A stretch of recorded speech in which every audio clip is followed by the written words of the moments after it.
Lango says hire an IT guy. What? What's wrong, Lango?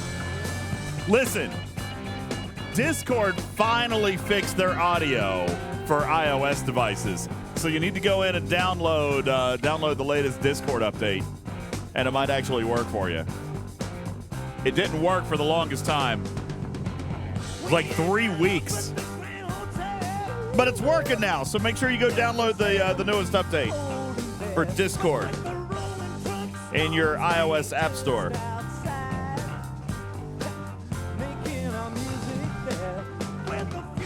Ugh. Man, my speaker's not charging. Hang on.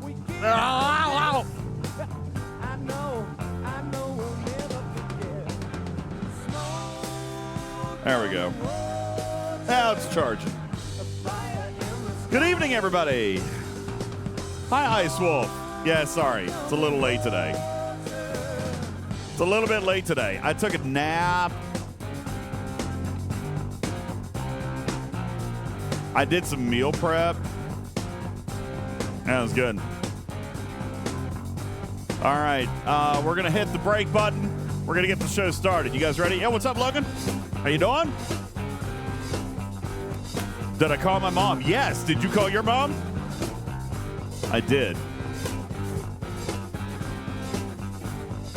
I'm pretty sure it's not Mother's Day internationally. Don't we talk?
We're through the Twitch stuff. All right, ladies and gentlemen, let's go ahead and begin our show here this evening. Thank you guys for being here.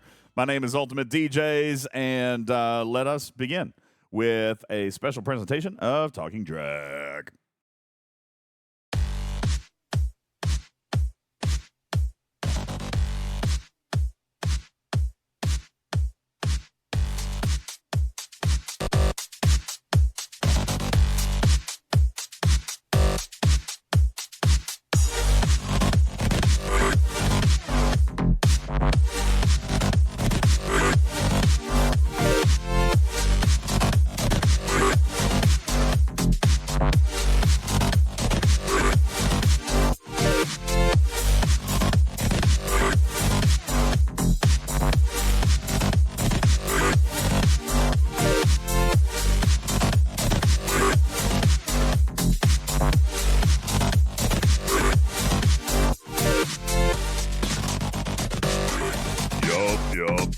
Good evening, everybody. Welcome into the show. How you doing? Hi. Welcome in. Happy Mother's Day to all of you.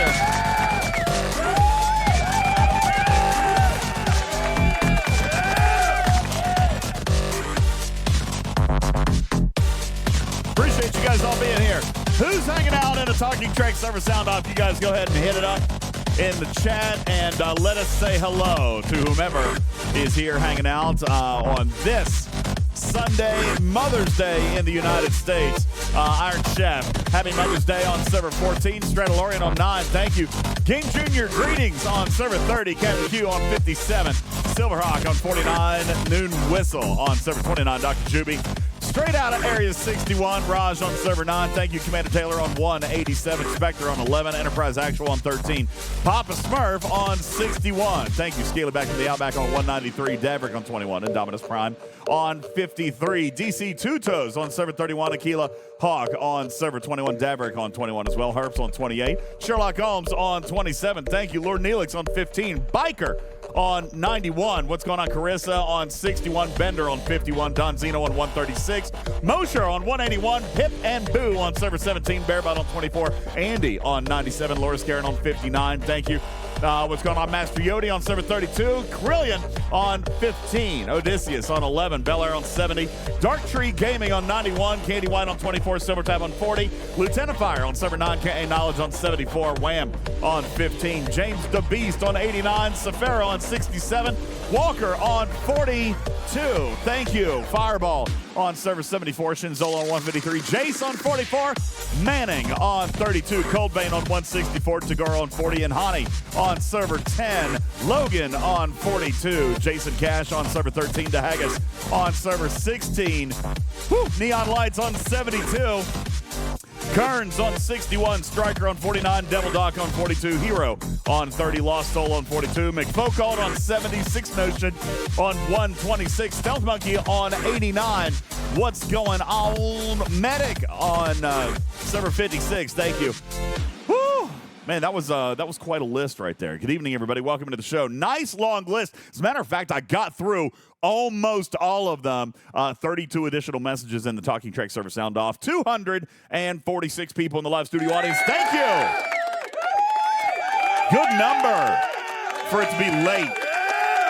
I know. Oh, sorry. I forgot the thingy on the screen. Good evening, everybody. Welcome into the show. My name is Ultimate DJs. Welcome into the show. Appreciate you guys all being here. Happy Mother's Day.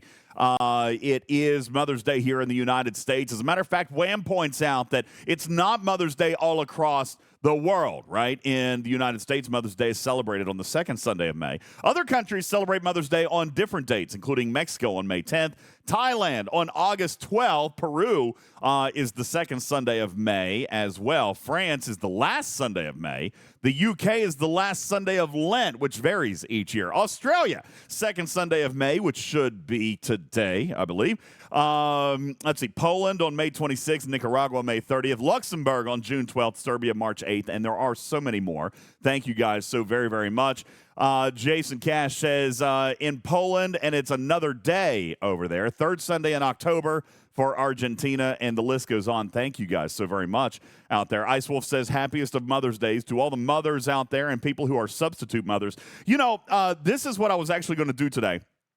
Stevens, Aaron, if it's okay with you guys, you guys know that there is a big role that I have always acknowledged here on this show. Every single year we do this as far as Mother's Day, but like not just to moms, right? Like stepmoms and fur moms and Mr. Moms. There's a lot in that, especially given what's happened in my life. I fully recognize that there are roles out there that don't always get the love and recognition that they deserve. So obviously, it goes without saying that we are wishing the absolute best and all the love in the world to everybody's moms, especially Bull's mom. And but there are those out there who might feel that they're overlooked on this Mother's Day. So I have done like I've done the last couple of years, and I have reached out on the internet to find this one very successful writer that always feels the need to write out a letter to the stepmoms of the world, and I would like to read that letter for you guys here today. I know this day can be a very difficult one for most of us, she writes, so I'd like to personally reach out to you. The person who said being a mother is the most thankless job in the world was never a stepmother. See, I see you over there not being recognized, appreciated, or recognized today. I know that you're patiently waiting, secretly hoping that any of your stepkids will take time out of their day with their real mom to call or text you. But the thing is, that call or text may never come. It's not that they're trying to intentionally hurt you. It's just that they probably don't think of you as mom. And Mother's Day is for moms, right? Not necessarily stepmoms. But here's the thing. Mother's Day is for you. If you are a mother to any child through blood, adoption, marriage, or otherwise, you should be celebrated on Mother's Day. It's hard work being a mom, and every woman deserves a day to be appreciated. Even if your stepchildren are too young to understand all that you do for them, let me be the one to acknowledge your efforts.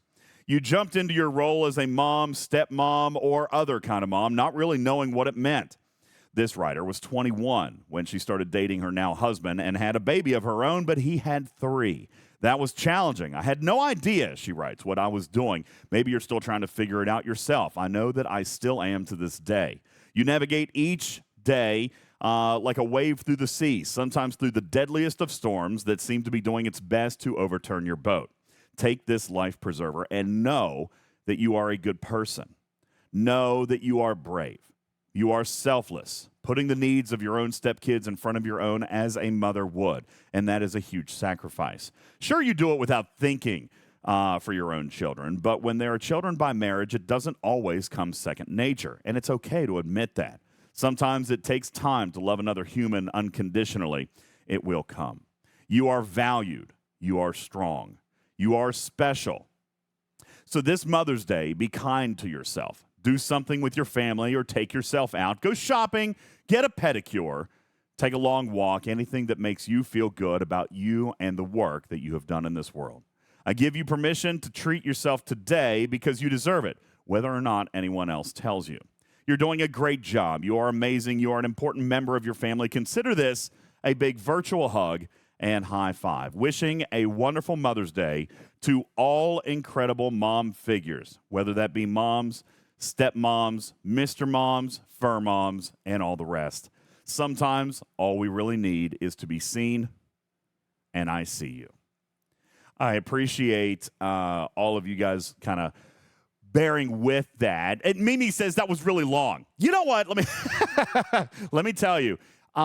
Things in my life, you guys have known that Landon and Noah, my oldest 2 kids, have their mom elsewhere, and that even Oliver's mom was their stepmom for a very, very long time until that relationship recently ended. And it's still... She was in their lives for such a very, very long time. And even through all of that time, I valued and recognized the role that she had as a stepmom. This past Saturday, Oliver had a baseball tournament. And so, and my big boys were in town, actually. So we all got together and we went to the baseball tournament. And despite everything that has happened with Oliver's mom, it was still really, really nice to see that when we got to the ball field, she came up and her parents came up, Mama and Papa came up and gave big hugs to the boys and talked to them for a little bit because that relationship never ends. Landon and Noah were 3 and 4 years old when Oliver's mom entered their life. They are now adults, so that kind of relationship is a really big thing. And despite everything that might have happened with mine and Oliver's mom's relationship, she always loved those kids and was always very, very good to them as they were her own. And I always am very, very grateful to that person. I'm very, very grateful to all of those out there who love when they don't have to be loved. So you have a unique and special respect for me today out there, stepmoms, single dads who are Mr. Moms, who have to do the laundry, who have to cook, who have to make sure that we get to baseball games and all that stuff. I just want to make sure that you guys know that here on this day, at least here in the United States, and therefore on another day, for those of you internationally, know that you are seen. I appreciate you. I love you. Walker writes, amen. I'm a single parent for 7 years now. Daughter turned 20 today, and you, Walker, deserve a round of applause for doing what you've done and being a great parent to those around you. So with that, I would like to say thank you to all of us, all of you out there, rather, from all of us, to doing what you do each and every day and preserving the life and the environment and the cherished memories for all those that you support. You have our undying respect. Good evening, everybody. Welcome into the show. My name is Ultimate DJs. Thank you for being here on Talking Trek, Star Trek Fleet Command's official podcast. As we are going to do tonight, we're going to take a dive into the Gorn Eviscerator Refinery. I will point out that I had hoped that Blue Mandalorian and Jules were going to be here, but it is indeed Mother's Day. I got this message, Stevens Aaron. This is actually a couple of days ago. Hey, DJ, may have forgotten that Sunday is Mother's Day. Definitely not going to be able to make the show. Don't forget to call your mom. So I sent him a message. I said, I haven't forgotten. Do you think you might be good for a little game time tonight? Are you tied up? He's like, not a chance. I would be, hold on, I got to find the right button. I would be in deep if I snuck away on Mother's Day. Fair enough. So lots of love. Appreciate that. Thank you, Jules. But you know what? What he did do for us was actually put together the Google spreadsheet that you guys have seen in the graphics room. So I'm going to go ahead and throw that down into the graphics room again so you guys can follow along here today. This is the Jules and Vern masterpiece Google sheet that is called the Isometric Refinery and the Gorn Eviscerator. We're going to talk about this tonight. Cruzito says, we're going to talk about the garbage truck, a.k.a. the Eviscerator. See, listen, you guys, I still don't think it's garbage. I still don't think it's trash. I still do wish that the utility of the ship were a little bit better, but we'll talk more about that coming up here before too long. Biker says, when will the free-to-play path info drop for the Eviscerator? Man, you know, I have been pushing them. To do it, okay? I've been pushing them to at least talk about it, announce it. I'm not sure why they haven't yet, to be perfectly honest with you. They really need to get on the ball, all right? It's not recycled garbage. Oh, my God, you guys are killing me. Spectre says, I didn't say it was garbage. It should be towed away as garbage. You guys are so grumpy. The refinery is fine. Ship is junk, says Ursa Major. You know what? That is probably the most fair thing that anybody has said. All right, is that the refinery is great, the ship. I'm still not going to say the ship is junk. All right, we're going to talk a little bit about the ship and its statistics from STFC.space today. I think it's going to surprise some of you guys in some of the capabilities that it's going to have. But we are talking all about the Eviscerator tonight. This being our first show of the arc when we can actually get in and talk about it, okay? Because I know that this past Tuesday, we were going to do the show and talk all about the new arc, but Hammy stopped by. So we didn't have a chance to really kind of get in and do some teaching on it. And then today being a holiday, I'm kind of flying solo. Steven Zarin is here. I saw Matters up on the stage a little bit ago. I'm not sure if he's going to be able to come back, but for those of you who are celebrating with families tonight, I do absolutely understand and appreciate you guys. So we're going to try to get through it all by ourselves tonight. Maverick says, can we talk a little bit about crew? Absolutely. We can talk a little bit about crew. We'll do that as well. Cruzito says the riff feature was bait and switch. You know, I struggle with that a little bit because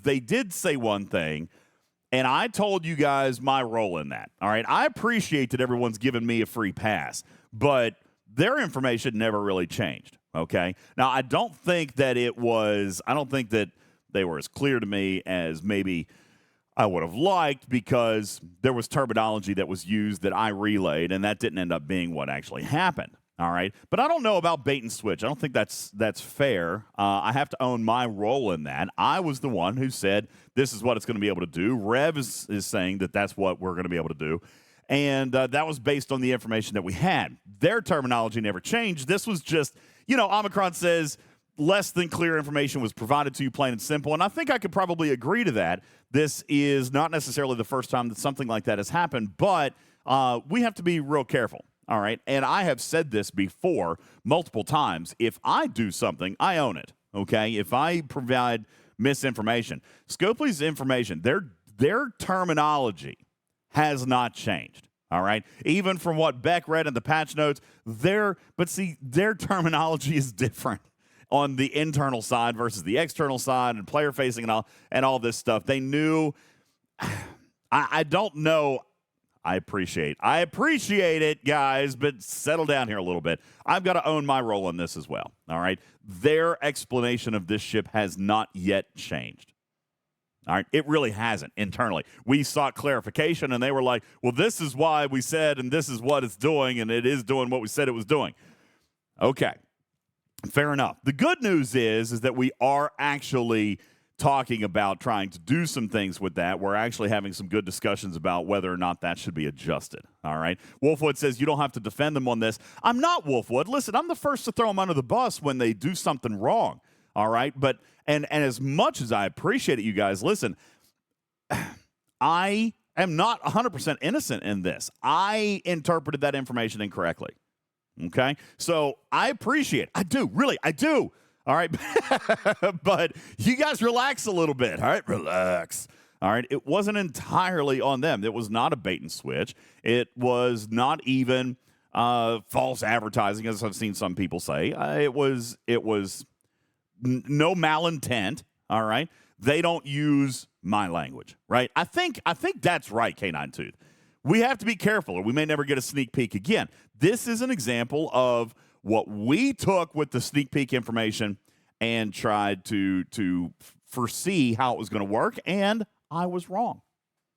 Simply put, I was incorrect in my assumption. That being said, I think there are some things that we're going to talk about tonight that do still make this ship good. And I know, I feel like I'm standing on an island alone with this, because I had checked in with Rev the other night. He was on the stream, and he said that he was not a big fan of the ship. I know some of the VIPs say that they're not a big fan of the ship. And I got to be honest with you. I mean, I'm still using the ship. You know, I'm still using the ship, and I'm happy. I personally, I do not feel that I regret spending the money on the ship that I've spent. And for the record, yes, Scopely gave me the ship. I enjoyed it so much that I went and spent on the ship, and I still don't regret it. I spent the ship to upgrade the ship. I spent for this content, and I still don't regret it. So we're going to talk about some of those reasons as to why I am okay with this. All right, and then we can talk about it. I'm certainly not trying to shade or change anybody's mind. I get it.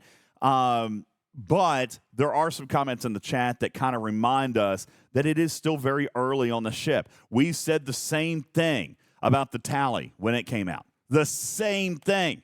And that got really good. It just took a little time. We saw and said the same thing about Voyager.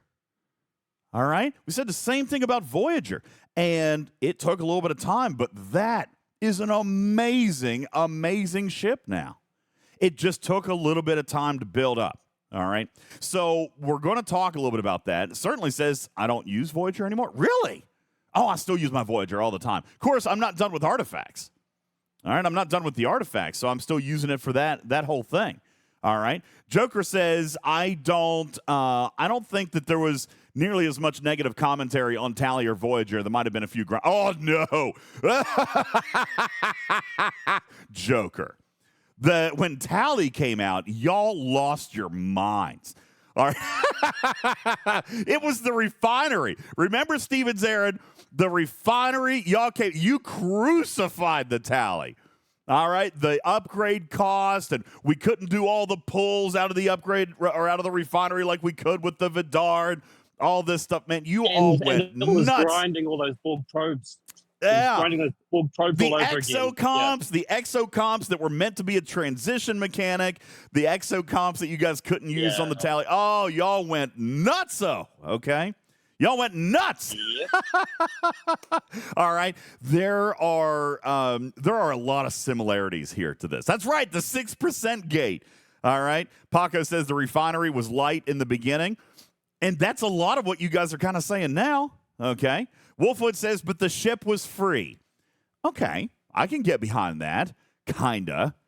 All right. The ship was indeed free. How did you got it if you had a tier 9 tally? Is that right? Or a tier 9 Vidar? That's right. Yeah. Vidar. That's where the 6% came The 6% from. People couldn't get it. That's right. Because only 6% of people have the Vidar maxed. So they couldn't, they had to scrap. I'm pretty sure it was something to do with the scrap, wasn't it? I think. No, I still have my Vidar. Now. I still have my Vidar. I think was it just a mission or something like that? A tier 9 Vidar did a mission. But you had to have a tier 9. Yeah. Yeah. All right. So, there was a mission for it once you got your tier 9 Vidar. Now, here's the thing. There are similarities. There are other things that I think they've gotten right. There's other things that I think maybe they've gotten a little bit wrong. And I am going to exonerate myself by coming back and saying, listen, there is one piece of this that I wasn't incorrect about, which was the technology is very cool, right, K9 Tooth? The technology is cool, but implementation will still be the limiting factor, whether or not they sell the ship, how many people it's going to be available to, the technology and it functioning, and then how tightly they're going to control it. We've got some problems, right? We've got the problems with, for example, the daily drip for people who don't have it. Great news on that. There's a good dialogue going on with that. So for you free-to-play out there who don't have the Eviscerator, and you're like, how am I supposed to use the rip unless I pay for the ship? Well, there's a good conversation going on with that, all right? And that was as a result of Hammy being here earlier this week. So I'm really excited about that, okay? I'm really, really excited about that, giving players an opportunity to use it even though they don't have the ship. I think that is a huge step in the right direction, and we're pushing towards that. I think that's going to happen, okay? The free-to-play path, even though they've kept it to themselves, is saying that there will be one. Hammy on Tuesday, and I remind you, giving you some cliff notes, Hammy on Tuesday came back and said, hey, it's going to be very similar in timeline to the NX-01, all right? If it was identical to the NX-01, then we're going to say 100 days. And actually, technically, 93 days, all right? 93 days is how long the NX-01 took if you maintained a perfect path. All right? So we're looking at 3 months if it holds true to the NX-01, which is what Hammy said that it was going to be. Okay? So we're looking at roughly 90 days on a free-to-play path. The free-to-play path, or the method of that, is going to be some type of an event. Floyd says, I still don't have the NX-01, as does Lord Neelix. Well, it hasn't been 90 days. Right? That came out, what? Was that a February? Was that February that it came out? So hopefully by the end of this month, you should actually have it. All right, let me ask Lord Neelix, Floyd, how close are you? Noon Whistle says it's been 90 days. Not technically, not yet. I think towards the end of May, it will be 90 days. All right, it's not been 90 days yet. Gray Saber says also it's only 90 days if you can double pull. I thought it was only one blueprint a day. I don't think there is a double pull. All right. Adam Ramble says, I got mine free to play this past Wednesday. Game Junior says, I just got mine free to play. Okay, so if it has been, then maybe NX-01, okay, there is a double pull. That's fine. I didn't pay attention to that. I didn't get that because I had the ship. All right. That being said, 867 says, tomorrow for me, been doing the double daily pull. Okay, so there is obviously a double pull. All right. And that's fine. All right, so there is a double pull, which means that tomorrow, says 867, Game Junior and Adam Rambles just got theirs, all right, which means you guys should be knocking on the door. Ro Laren says, I'm still a month away from the NX-01. Then there's something we missed, right? Or full engagement wasn't your priority, and that's okay. That's okay. I'm not saying that it should or shouldn't be, just saying the path was there, the time has elapsed, and that time gate has now been lifted. That curtain has now been pulled back. You guys have the opportunity to do that now.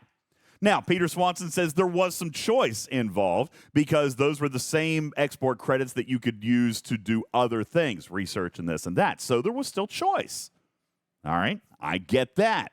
The long story short is it was available. They held true to the timeline. And if we're looking at something else along those, if we're looking at something else along those lines, that is going to be similar to the NX-01, then we're looking at roughly 3 months. Okay? 3 months. Hypodermic says I'm 5 days away. I missed a couple of double pulls, but I'm only a couple of days, less than a week away. All right. So let's talk about what this thing is going to do. Plus, I will say that Jules and Blue have done some upgrade projections, like how long it's going to take to do some of the tiering upgrades and stuff. And I'm going to be honest with you, I'm going to have to slide through these charts myself, so you guys might be able to, you might have to help me out a little bit when we're talking about where some of this content is in here, because we've talked a little bit about the time frame, and Jules tried to give me some of that information, but we're going to go through all of it here and talk about some of the sweet spots on this ship, okay? And I've got some of them that we'll be putting up on the screen, and some of them we'll be put in the graphics room. But again, I do remind you that the spreadsheet that we're going to be using for the most of everything tonight is in the graphics room, and there's only 3 tabs, which will make it easy to kind of navigate, and we're going to go through all of those and go through that here tonight. So also, I will be opening the stage, as it is just me and Aaron up here. So if you guys would like to come onto the stage, you are more than welcome, and we will bring you guys up if you have comments. As a matter of fact, I do see, and we'll go ahead and open the stage first. I hope this is not something I'm going to regret. Spock first, you are coming up to the stage. Welcome in. And if you guys would like to sound off, tell me why you think I'm wrong, and then I'm going to try to counterpoint you, kind of like I did with Rev the other night. Point, counterpoint, all right? Tell me why you guys think I am wrong on this ship, and then let's talk about it. Clearly, there could be some misinformation, there could be some confusion, and there could just be some areas of this refinery where people don't necessarily know or understand. So I want to answer your questions, and then we'll get into the loop. Seth, welcome in to the show. Appreciate you being up here. Seth has a button. Moopsy. There it is. Hey, Moopsy, how you doing? Server 63, welcome into the show. As an Ops 67, I'm going to imagine, Seth, that you're not necessarily a huge fan of this ship. Well, the problem that I have right now, DJ, and thanks for having me. Appreciate you bringing me up. The biggest issue going right now with this arc has nothing really to do with the ship, so much so as the exploiting that's actually going on right now. I'm not sure if you're tracking that. I am aware of that, and that's obviously definitely an issue. I don't even know how that's happening. Does anybody know? There's got to be a scoring bug somewhere. And this is completely unrelated to the Gorn Eviscerator, but we are going to talk about, we can talk about this. I will tell you that there's been a serious conversation, Seth, in Dev Chat. I know K9 Tooth has brought it to us. I have no idea how it's actually happening, though, because it's not, it appears to be a scoring problem with materials, but I don't understand because it's only at the low end of G6. So yes, that's part of it. So I tried to bring up the actual exploit bug, whichever one you want to call it, last month, which is one of the reasons why, I kind of have been shying away from spending, because I realized just how bad you can actually exploit the economy. Yeah. With it. So, and I'm not going to get into details with everyone here, obviously, because this isn't the time or place. But like, when it comes down to whether or not we're going to continue to, like, and I'm speaking for the G6 economy, like, if we're going to continue to spend, then we need to actually, figure out how to combat this before any of that happens. What I'm going to throw up on your screen, and again, not necessarily related to the Eviscerator, but this is what Seth is talking about. There's been dozens of these reports that have come in. Yo, what's up, Tactical Cream? How you doing? There's been dozens of these reports. Tactical Cream is asking, yo, what are you talking about? K92 says, preach it, Moopsy. Moopsy, if you would, take a look at your screen, and if you can, just do kind of tell me a little bit about what it is that we're looking at here. And I'm gonna actually pull something else up here in just a second. But yeah, okay. So this is a screenshot of the G5 G6 auction leaderboard. Okay, so we're talking about material spent here, right? Now, for those of you who have G5 and G6 in the same bracket, we see us getting shuttered out by G6. The G5 have been complaining about this, saying that they have no spending potential as compared to a G6. Except now what's interesting is that there is something else going on, which is causing a scoring potential break in the low 60s. For example, if I take a look at my spending leaderboard here, okay? My spending leaderboard here shows that even Jonathan Ingram has 83 million points. Now, Jonathan, I would imagine that that is not a small number of points. You spent a little bit. It's not the most you've ever spent, but that is a fair number of points. Moopsy, would you agree? 83 million points, that's not a small score. All right? But that's perfectly acceptable. Like I mean, very rarely do you see it shoot up past 200 million. And I mean, I know that our 2 level 70s on my server shot up over that when they did the push from 69 to 70. But what's going on right now, it's game breaking. And I do see in the chat, people are like, well, let's see the exploits for the G4. I'm just saying that this exploit is there. It's being identified in the lower G6, but the problem, it is a game breaking exploit going on right now, which is one of the reasons why I personally have stopped spending in the game and instead been giving all my money to you guys who actually make the community fun. Thank you. I appreciate that. This is a screenshot from last month's Mbenga solo leaderboard. Okay.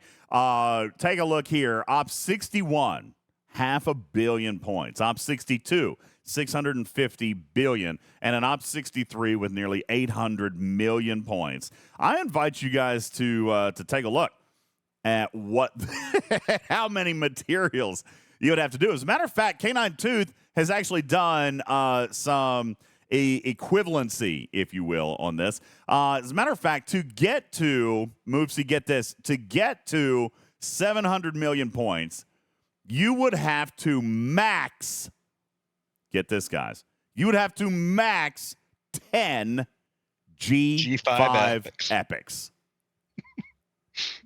You'd have to max 10 G5 epics to get a score of 700 million points. Now, Ice Wolf says, get the heck out of here. That's just it.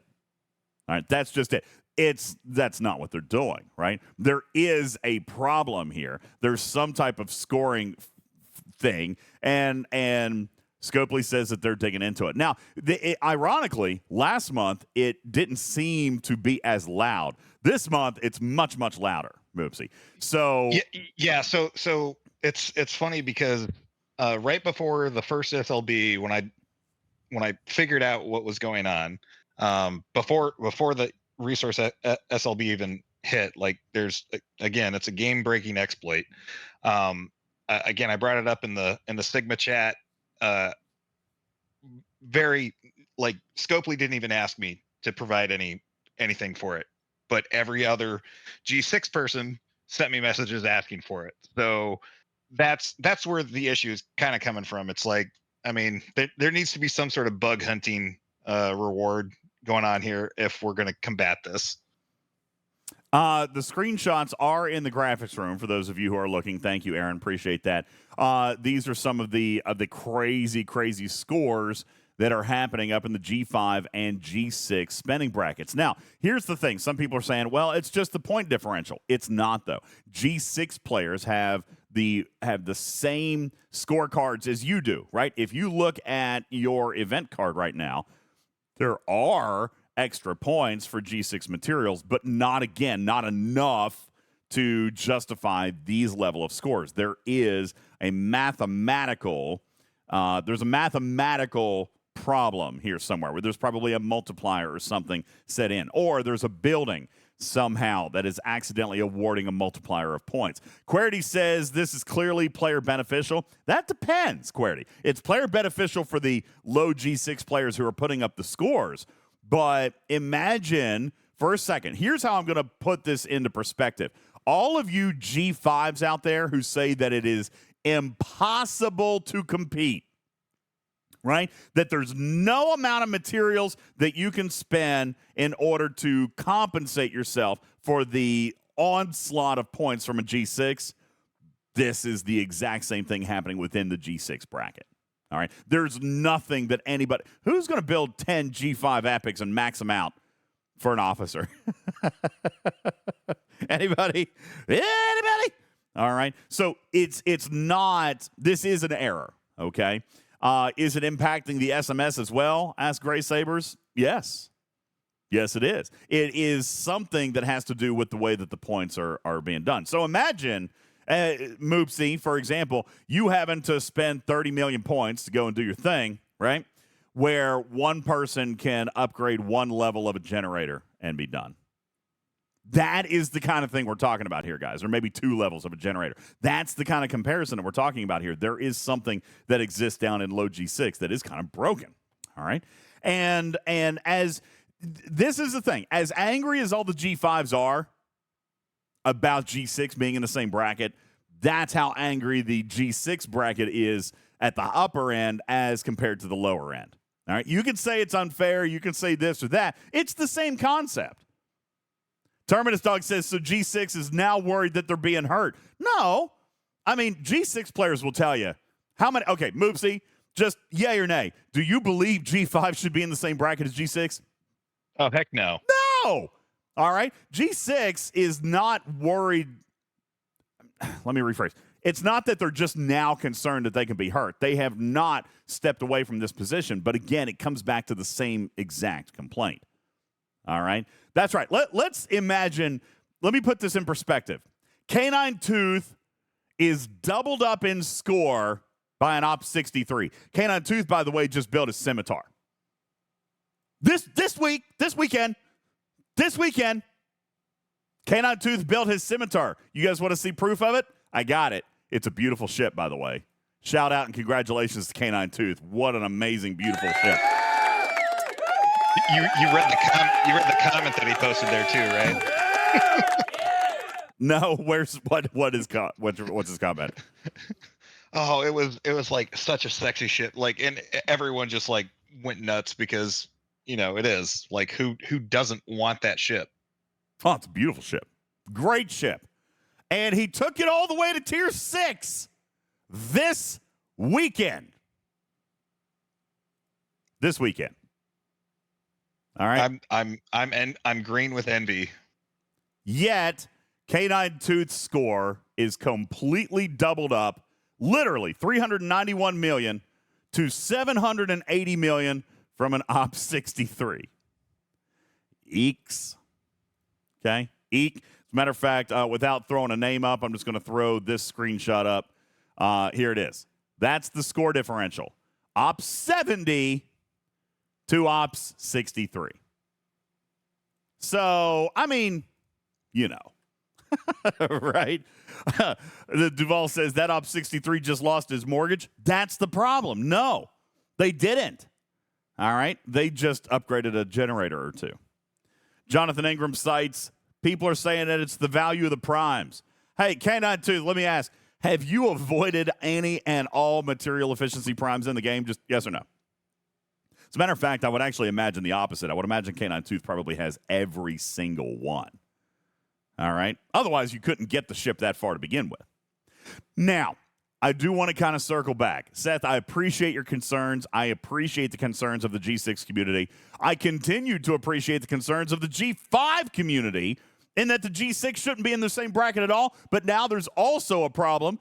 Yes, okay, let me tell you, G5s, as much as you've thrown your hands up in the air about having to compete with the G6, imagine if just by happenstance the G6 said, oh, this is not an officer I want, and the G5s were going to let them compete for it, and then all of a sudden you got beat by an exploit. Would you be upset then?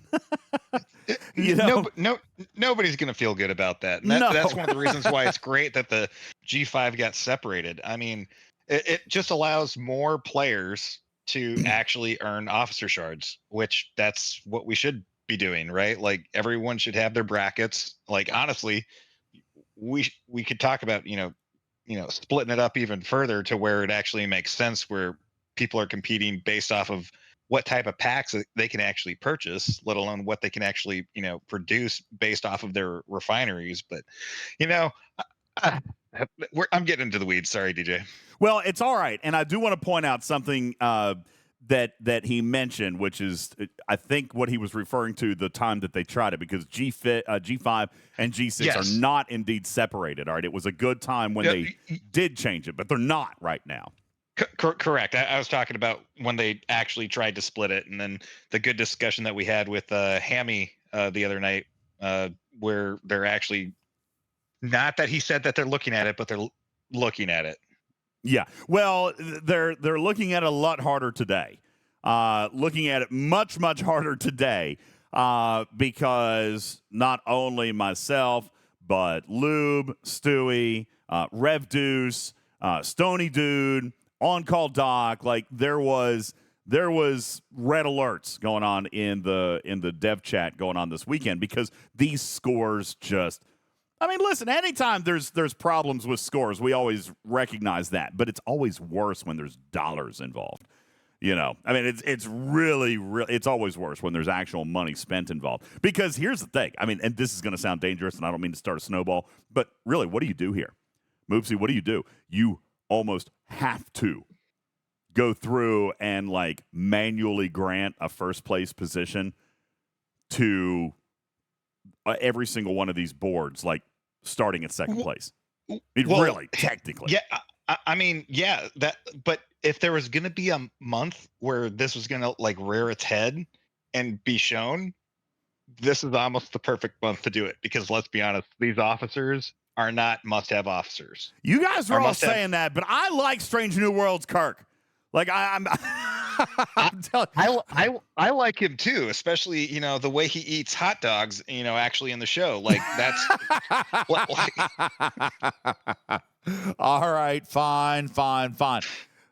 I think that these officers are actually going to be worth having. And the biggest reason, all right, and I know this is going to sound crazy, the biggest reason that I feel that way is A, they're compatible with already one of the best PvE combinations, officer sets in the game with Strange New Worlds. All right. So having these now are going to actually get you some really interesting combinations and some really interesting new capabilities. Now, again, I'm going to remind people like Moopsy, like K9 Tooth, like Jonathan Ingram, this is probably not going to change y'all's gameplay a whole lot because you guys can literally fly the old school Mbenga as captain and still be just as effective.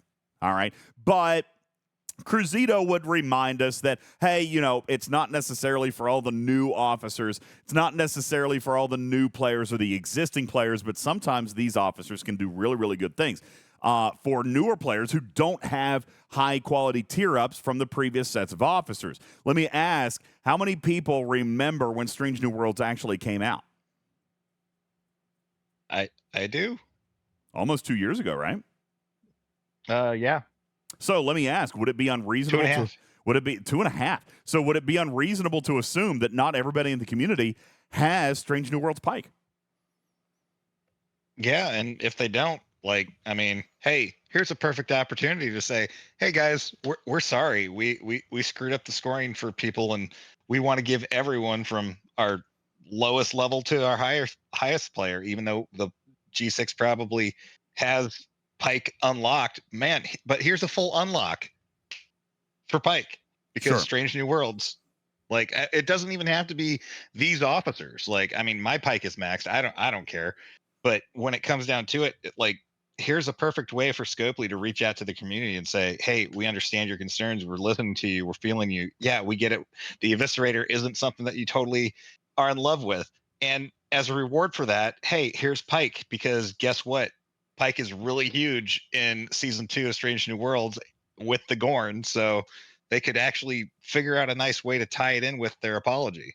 I can see that. I can see that. And I don't know if that is necessarily a bad idea. It's probably not something that they're going to do. They've never really done anything like that. But I do see the need to decomplexify. Is that a really word? That's not a real word, is it? Decomplexify. I think it's. We're gonna break it down. Okay? Simplification. We're gonna break down the refinery and talk about what it actually does. Now, Retro Hunter says, "Yo, DJ, were you as excited about the officers as you were about the ship? That could be really telling." Obviously, no, Retro Hunter. As a matter of fact, I remember coming out and saying that only a week or two before the arc, I didn't even remember what the officers were. I didn't remember their abilities because Chapel still won out for me. Okay, to me, it was still all about Nurse Chapel. Now, I just asking, does anybody remember me saying that? Because I did. Anybody remember me saying that? Because I totally did. I said, officers cool, that's fine. There's officers coming. Yep, But Nurse Chapel, to me, was going to continue to be the officer that I would focus on in this event store. That's right, Spec. It's I don't know. all about Chapel. According to Rev, all you've been saying is that the Gorn Eviscerator is a fantastic ship and everyone should buy it. So, well, I know. And see, again, just like maybe some misinterpretation or some context that might be missing there, just like Scoopley might have given us some context that might have been missing, Rev is missing my overall point on this ship as well. All right? Because I agree. If we break it down, and this is why we're going to, if we break it down and look at the refinery, yeah, it's great. If you look at the ship, yes, it is also pretty good. All that we are upset about is the rip capability. And it came out weaker than I intended. Okay? It came out weaker than I intended, or weaker than maybe they thought, or weaker than I thought, or whatever. Blah, blah, blah, blah. Okay? Anticipated. I would have liked the rip capability to be much, much stronger than it is. But the ship, it's a capable ship. Is it expensive? Yes, we're going to talk about that. Herb says the upgrade cycle seems really long. We're going to talk about that tonight, Herbs, because it's actually it's on par. It's not the fastest, but it's also not nearly the slowest. We're going to talk about that. Okay? It's not the worst thing that we've seen. The refinery is probably amongst one of the better day one refineries that we've seen. All right? Herb saying 11 days to tier 2. Is that upsetting? Because I can remember some that were much worse than that. Even Monavine. That sounds about right. Monavine is horrendously slow. Yeah, it is. Horrendously, offensively slow is the Monavine. So, I maxed mine this morning. Wait, what? Yeah, I was going to say, I just maxed mine like maybe 2 weeks ago. My Monavine is still only tier 9. I'm terrible. I've clearly not done well with it. Okay, but yeah, no, it's very slow. Okay, but yeah, we could take a look at some of the upgrade costs and take a look here. So, if you are triple pulling, which by the way, nobody should not be. Okay, nobody should not be. This is how do I put this? This is such an easy loop. This is such a ridiculously easy loop. Nobody should not be triple pulling. Okay? Now, Shinjo says, in the current era, we should not have to wait that long to start tiering it. That slow of an upgrade. Shinjo, I don't know. It's 10 days. All right? It's 10 days. Matter of fact, if we look in here at this particular screenshot, so for those of you in Google, in podcast form, let's take a look inside Jules's upgrade chart. Okay? Inside the Isomatter Refinery and the Gorn Eviscerator, and you click on the third tab, it says it's Gorn upgrade cost. All right, this is what we're looking at. If you scroll all the way down to the bottom left-hand corner, you're going to see the amount of time that it's going to take to upgrade your Gorn Eviscerator. Okay, 10 days to get it to tier 2, 24 days to get it to tier 3, so it's 14 more days. All right. And 47 total days to get it to tier 4. Now, I keep seeing Captain Q pull this out into the chat. All right. At tier 4, it is a really capable ship. Okay. I can see that. At tier 4. Now, by the way, hold on. Mimi says triple pulls without the ship can be a bit of a chore. Mimi.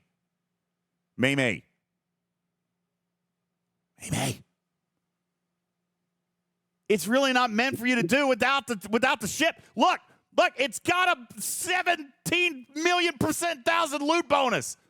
You're not supposed to be doing it without the ship. All right, in all fairness. the loot bonus comes from the ship. It is clearly not intended, although they gave you that option. And don't anybody dare talk about, what a terrible grind. It's not. They gave you the opportunity to grind if you choose, but clearly it's not meant for that. Yeah, there's a pretty important qualifier there, says Mimi. Okay. Mimi says, I'm calling you out on the nobody should not be doing triple pulls. Let me rephrase. Anybody worried about their Eviscerator? Anybody trying to upgrade their Eviscerator? Thank you, Jonathan Ingram. Nobody with the ship should not be doing triple pulls. All right. That's right, Demon. If you bought the Eviscerator, I'm surprised that some people misunderstood me. See? Context, everybody. Just like Scopely. Context. You guys are getting me on choice of words. All right, let me rephrase. If you own the Eviscerator, there is no excuse not to be doing triple pulls. There we go. Or if you're really high level. Even then, the loot bonus, man. Even then, the loot bonus. Well, yeah, thousands. it definitely helps. Just I'd rather like I did 2 runs and I triple pulled it before Arcfall, like before the events dropped and the Eviscerator became available. I'd rather just use the cube. Well, there you go. Why would you use the cube? Why? Because it's so square and it's got those nice corners. Because I don't have to spend 15 grand to get it up to the level where I can grind the 68. Here's the thing, though. Okay, now, in fairness, all right, good point, Seth. This is something that I brought up to Hammy just on Tuesday, right? You, like most VIPs, also, and I'm not even a VIP, but I fall into this boat, I can't use the Eviscerator to hit the level 60 Gorn, right? Which means I can't get the volatile isomatter that I need for the original loop, right? Yes, okay? Which means that you don't have to hit 68s, Seth. You can come down and hit the 51s, and you'll be just fine. You're still going to have more than enough loot to do what you need to do. Problem is, then you're going to need to take your second ship and go back to hit the big ones because you still need the volatile isomatter from last month. Correct? Yes. And yes. I get credit for my dailies by hitting the 68s. So you can do that with your big ship. Okay? With my cube. Okay, fine. But you're not getting the amount of Apex isomatter that you need without the Eviscerator. Okay? No, you get it fine as long as your Eviscerator is tier 1. Correct. But you're not hitting the same hostile. Agreed? Correct. You're not hitting the same hostile. You're punching down to the 48s. You're probably hitting the 51s or the 53s. Somewhere in there, if I'm guessing, right? 51s, 53s with a tier 1? Yep. Okay, cool. And you're still getting a tremendous amount of loot. You're getting a tremendous amount of loot out of that, which in and of itself does prove that the ship is capable right out of the box. Now, in fairness, I did say to Hammy, and I still kind of feel this way. He disagreed, by the way. You guys heard that. He said, DJ, I respectfully disagree that this is a second loop, right? 2 loops inside of 1, says Game Junior. And that's kind of what I thought. Moopsy, that's what you're indicating, is that I still got to use big ship to go hit the big Gorn, but I can use the Eviscerator to hit the small Gorn because I still need both of those currencies. Yes? But I eliminate a loop by hitting the 68s at the same time with my big ship because I'm getting both of the materials I need, and I'm getting credit for my dailies, which minimizes my screen time, which Scopely hates. Are you getting enough Apex isomatter out of the 68s? Yeah, because I run Picard, data, 5 on the side with dock under tow, plenty with the cube on the 68s. All right. Well,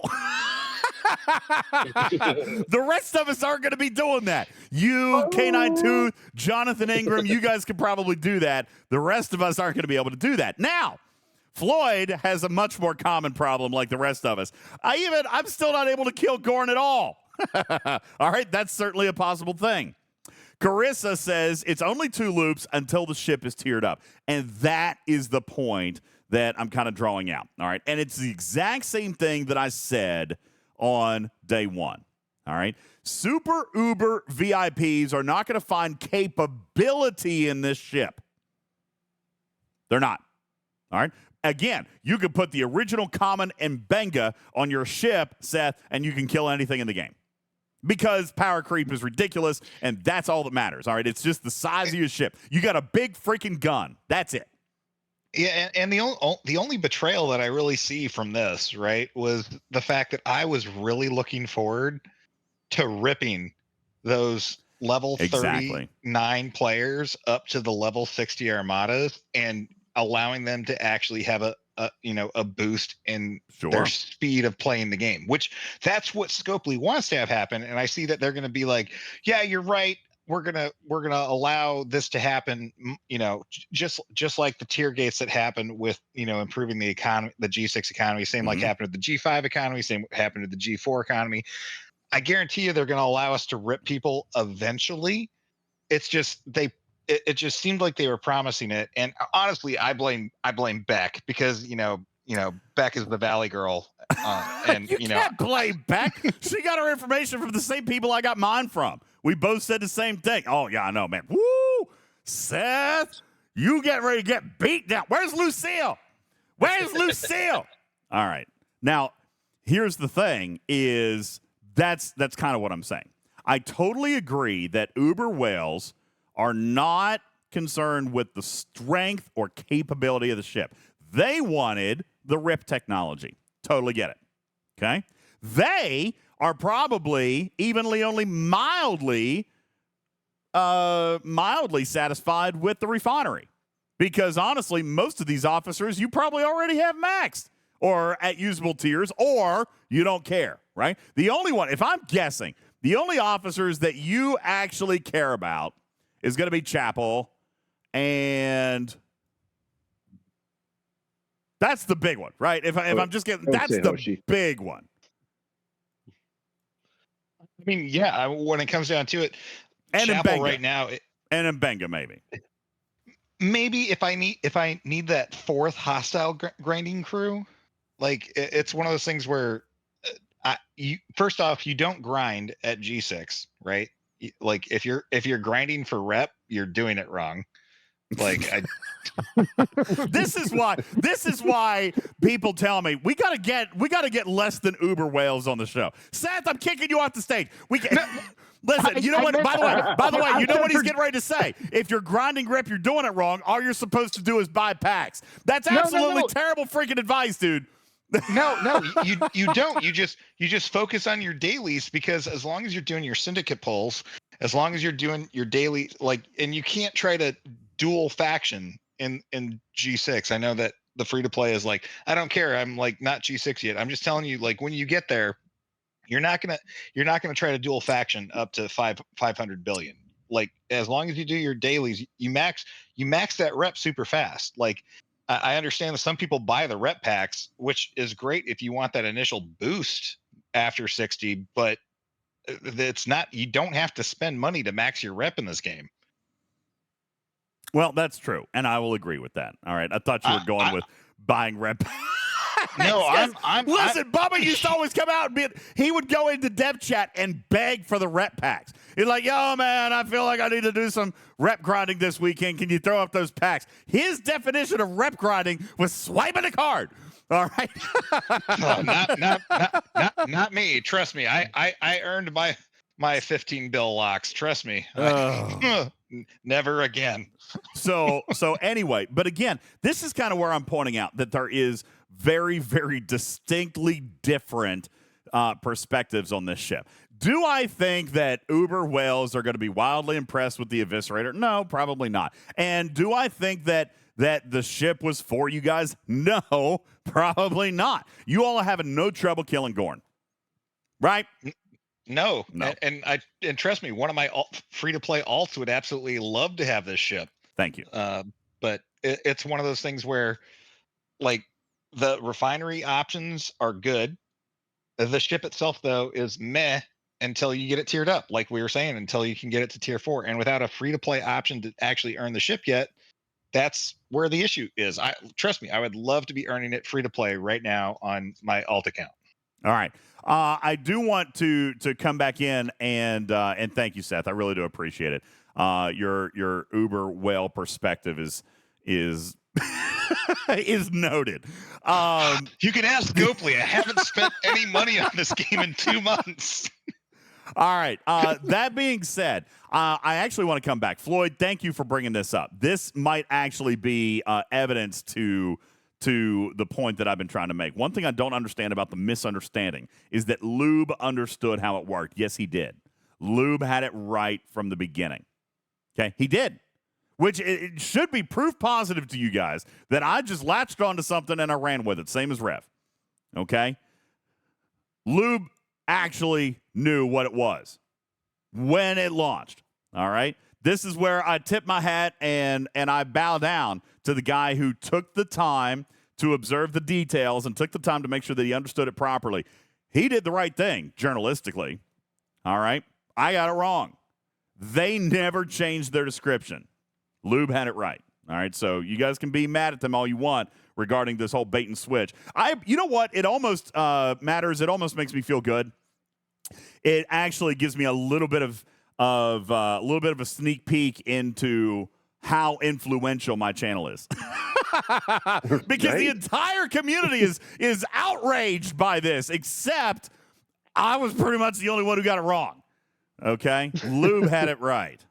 All right. So, see, Nickel said, I interpret it how it actually was. And there you go. They used the same words as they're still using now. This is on me. Anyway, so coming back to the Gorn upgrade cost, and I totally get it. We keep getting sidetracked because we just want to hate things that are not where's the button? Where's the button from Bubba Joe? You guys, we haven't had a chance to play this in a while. Hang on, let me see if I can find it. We haven't played this button in a while. Where the heck is it? Oh, man. I want it all. Yeah, where's the heck's the button? Yeah. Did I actually accidentally remove that button? Oh, dear. He's gone forever now. Got it. There it is. I did not retire the button. I want it all. Good. And I want it now. I want it all. This is what it is.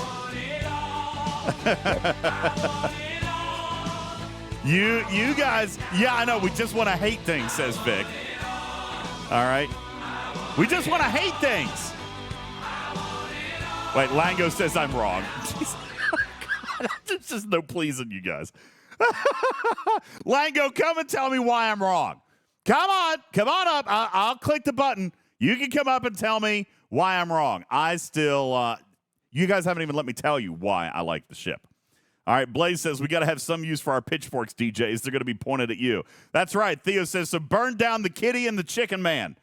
All right, there you go. Dragon Keeper. By the way, I actually have an amazing thing. Dragon Keeper, I met Omicron, shout out. Listen, Griffin made this for me last week, and I actually asked him to put your name on it, but I think he got confused because you were the loudest one that came out and said, you were the loudest one that came out and said it was trash from the very start.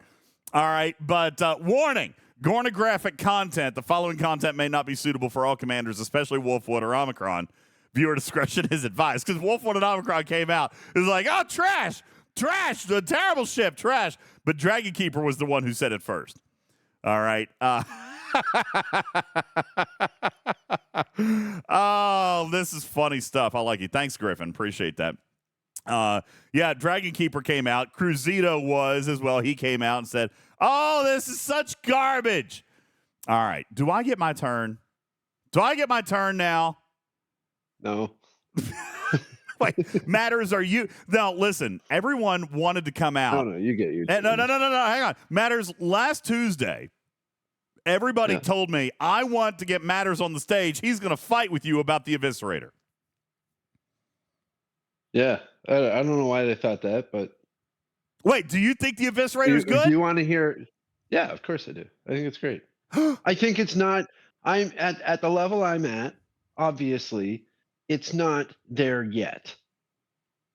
Well, my God, it's day 3, small. man. I think the problem. Day 4. That I think the biggest kind of misstep that Scopely made with this loop is that with every other specialty ship, there's a hostile that it kills that you have to kill, and you can kind of only kill it efficiently with that specialty ship. Whereas this one is kind of helping you kill something that people are already killing, way higher levels of. Some people are already killing. I mean, yeah, specifically the higher. I think for people in the early 40s, it's a great, fantastic ship right away. Yes, right For out of the sure. box. And eventually it will be a good ship for people in their higher 50s, but until then it just feels meh because you can Totally grind fair. enough of the Gorn without the Eviscerator Yes. to do both the pulls. So why do 2 grinds? Well, because eventually you'll only have to do 1 and you'll be able to do it faster. Just not yet if you're big. Okay. I'm going to simplify what he just said down to one sentence. The refinery is for the G5. The ship is for the G4. And the rip was supposed to be for the G6. Okay. Right? And no, there was commas, hypodermics. That was all one sentence. I used commas. All right. There was a semicolon in there somewhere. That the G6 was supposed to be the rip. Cruzito says wrong. Oh my God. Cruzito. No, you don't get to do that. You're wrong. You are wrong. You sit down. Sit down and be wrong. You are wrong. Let's talk about the refinery. Blaze says, yes, this is exactly what I've been saying. All right. Here's what we're going to do. We're going to talk about the refinery. Okay. I'm going to have to press the button to take a break over on Twitch. Oops, I just did it. Sorry, I didn't mean to do that. But we're gonna stick around. We're gonna keep talking. Okay, we're gonna keep talking, and it'll be in the podcast, and you guys come on back in. Okay. All right, here we go. Let's talk about the refinery. Let's start with and we did this kind of the other day on Twitch, but I want to come back in and I want to walk through this step by step. Ooh, baby. Who did that? Step by step. That was New Kids on the Block, wasn't it? Oh my God, we should totally play that. Anyway, all right. Great if you can kill the Gordon. Neelix, that's just it. First of all, if you don't have the Eviscerator, then the Eviscerator refinery isn't for you yet. Okay? Just throwing that out there. If you don't have the Eviscerator, discussions are about it. The Eviscerator refinery is not for you yet. Now, Neelix, you already told me you didn't have the ship.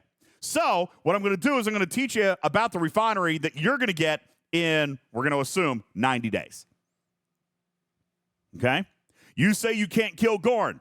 Agreed. That's fine. You can't do it with your regular ships. Totally understand that. This ship will help you kill Gorn. No ifs, ands, or buts about it. Tier 1, straight out of the gate, you'll be able to kill level 40 Gorn. Guarantee it. Yeah. Put my money on it. You will not fail. Okay? This ship, Tier 1, challenge. Naked, out of the box, you will kill level 40 Gorn. Anybody want to challenge me on that? Does anybody have an Eviscerator who cannot kill level 40 Gorn if they're using appropriate crew, if they're using their tools? All right, again, I come back to what Blue said here not long ago. If you're not using the tools of the game, then that's on you. Herb says, be right back, putting Common and Benga on. Nope. Okay, nope. Use the tools of the game. And Lango, by the way, points out you could use any crew. Go ahead and put Common and Benga on there. You'll be fine. All right. Now, Swag says, all right, listen, Swag. He says, but I can already kill the 49s easily. Cool. Then the refinery is for you.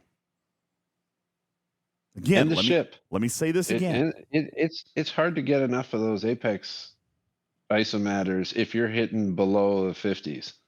Agreed. It's a lot of grind. It is a lot of grind. Even the ship, if you're hitting 49s, it's going to speed up your game. And by the way, even if you're hitting the level 40s, even if you're hitting the level 40 Gorn with the Eviscerator, you are still getting enough Apex Isomatter to triple pull in less than 10 hostiles. Tier 1 of that ship. Okay? Not even kidding you. You take a naked Tier 1 Eviscerator, kill a level 40 5 times, and you have enough to triple. Well, it might be 6 or 7. But either way, you've got enough to triple pull. Okay? And that's a guarantee. The math says so. It doesn't even matter about your 5 of 11. It doesn't matter about NE Picard. You want to know why? Because the actual capability of the ship has the loot bonus built into it. It is 6,200%. Yeah, you don't want to use 5 of 11. You don't care about 5 of 11. So let's come in. Let's very quickly take a look at this refinery. Okay, the isomatter exchange. Let's see. That's volatile. Where is the Apex isomatter exchange? Here we go. Right here. 2,500 at Ops 40 Tier 1. Ops 40 Tier 1 to do a triple pull. You need 2,500 Apex isomatter. Okay? So, if we take... My ship just died. Please don't do that while I'm trying to teach. I don't know who that was. Probably Wardod. Cut me a little bit of slack right now, dude. All right. So, we're going to come back in. It was Wardod, wasn't it? It's Jonathan Ingram. Give me a minute. Try to teach. All right. Let's take a look. If we were using no loot boost whatsoever... There's our Apex isomatter. Out of a level 40, it only has 5. 5 Apex isomatter. Okay, that's it. Doesn't sound like a whole lot.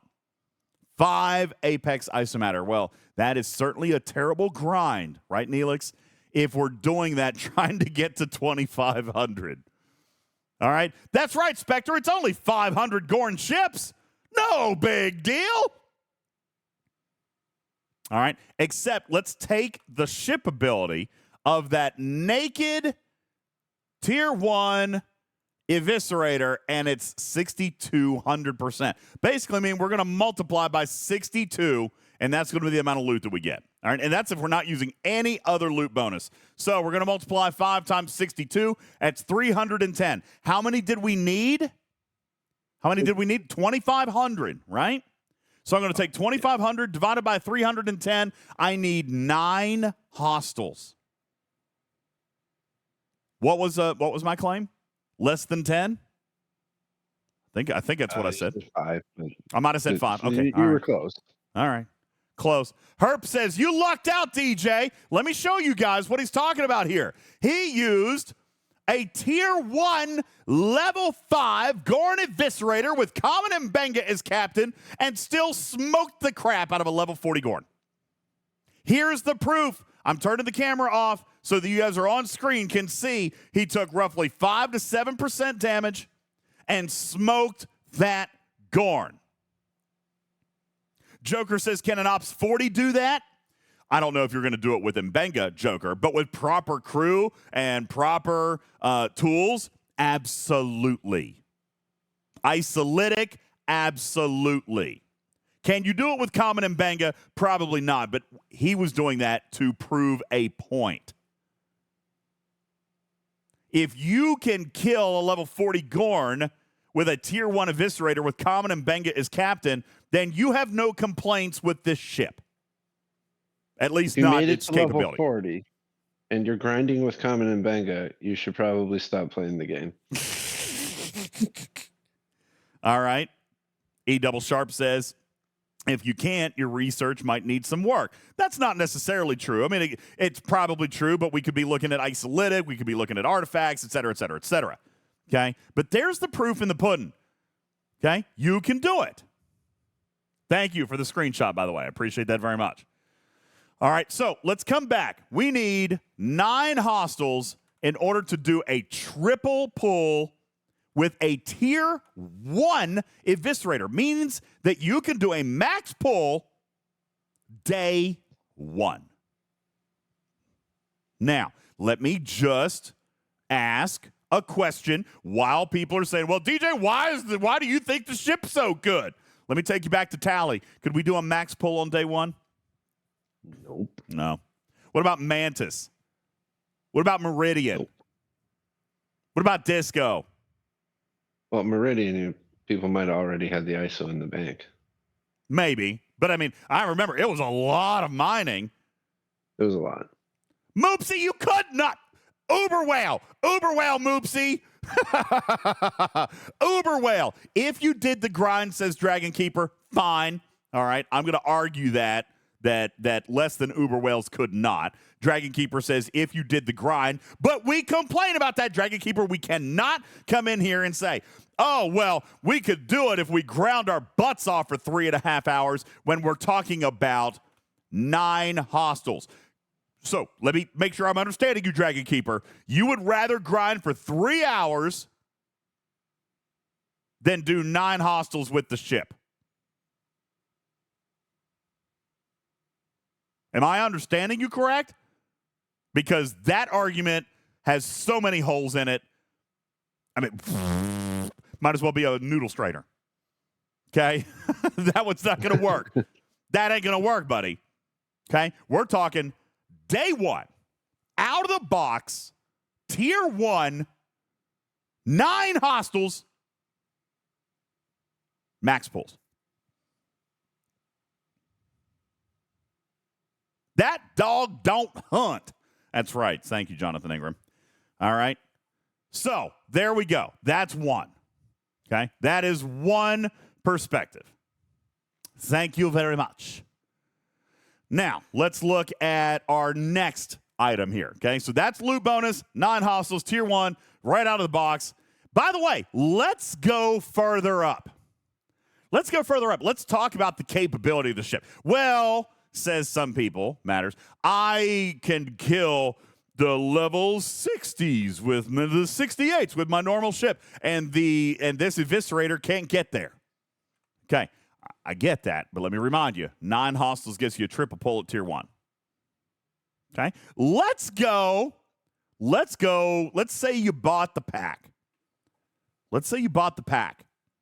Okay. By the way, the $100 upgrade pack took you straight to tier 3. Are we in agreement with that matters? I think that's what everybody said, tier 3, right? Yep. All right. So tier 3, let's go back to the refinery. Tier 3 is now going to cost, where is it? Eviscerator refinery. Tier 3 is going to cost $5,000 now. $5,000. Is the refinery tier-based or ops-based? It is tier-based. It's tier-based. Yeah. Okay. Duval says tier 3, still dumb. Well, maybe not. Tier 3, you now need 5,000 of the loot. You've taken the ship to tier 3, mind you. And now you need 5,000 of the loot to get a triple pull. Now, I want to do something crazy. Okay? Tier 3, 5,000. I'm going to come back into the level 40 system because matters. Do I have to hit bigger hostiles? Nope. Let's take a look at it again. Tier 3 is now going to have a ship ability of 10,600%. Meaning, I'm going to look at this one hostile that, by the way, still has 5 on the base loot, and I'm going to multiply it by 106. That's 530. I'm going to take the 5,000, divide by 530. I only have to hit one more hostile if I hit the same level of hostile. If I take it to tier 3 and I'm still hitting 40s, now I have to hit 10 hostiles instead of 9. But then you can do it with Common and Benga. Yeah, that's No true. problem. That's true. Now, I'm going to go over to the 43s now. I'm going to go to the 43s. All right? We're going to go up 1 level of hostile. That's right, Benny Hill. It's a big ship loot bonus. This is some of the math that I think people are missing out on. It's 1 extra hostile with the same hostile. So do you have to punch up? No. Don't have to. Now, players like Moopsy, K92, Jonathan Ingram are going to say, well, I kind of need to. Or they're going to say, no, I'm not necessarily that worried about it because I'm using the cube, I'm doing my dailies, I'm doing the big thing, blah, blah, blah, and I'm getting the loot up there. Okay, again, I remind you, ship not for you there. Okay? Now, let's take a look at the 43. I'm tier 3. I'm going to look at this one. Now it's got 6 loot. Oh, my gosh. It went from 5 to 6. That's dumb, Scopely. You're terrible. Loot went from 5 to 6. Woo! Big deal. All right, well, let's take the 6. Let's take the 6. We're going to multiply that. By the way, we're not talking about any other loot. Not talking about any other loot bonus. We're not talking about Doctor on the lower deck. We're not talking about 5 or Andy Picard. We're not talking about any loot. Nothing. No loot bonuses whatsoever. Just the ship. 6 times 106 is now 636. Hey, what was it? I needed 5,000 divided by 636. Now I'm back down to 8. It was 9. Now I'm at 8. Well, 9 was very hard, so it's good that we're back to 8.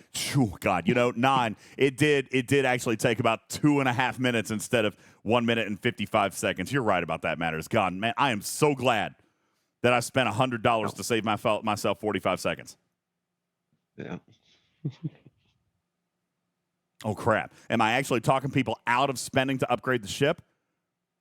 Didn't mean to. Does that mean that the ship is actually good out of the box? Hold on, I got a button for that. Man, it wasn't loud enough. Hold on. Let me press the button again. Does that mean that the ship was actually good out of the box? Crazy. Yeah. Okay. Is it worth it? Oh my God, Retro Hunter. I'm gonna spank you. I'm gonna do you like I do my teenage boys. I'm gonna be like, listen, I'm gonna pull your pants down right here in public, and I'm gonna bare knuckle smack you. Okay? Stop it with your stubbornness. Okay? Yeah, stop it with your stubbornness. Cruzito says, you're not necessarily doing it for the loot bonus. Cruzito, I'm at the beginning. I agree with you. You upgrade for the refinery for parts. Yes. Yes, you do. Absolutely. My point is, right now, is with the ship ability. Okay? This loop is stupid good. Stupid good. The ship capable, tier 1, because of the loot bonus, it doesn't matter. If, again, I come back and I say, you have this ship, you are guaranteed to triple pull every day. No qualms. No qualms. We just saw it a minute ago. I threw it up on the screen. I don't remember where it went now. I've lost it already. Okay, who was it?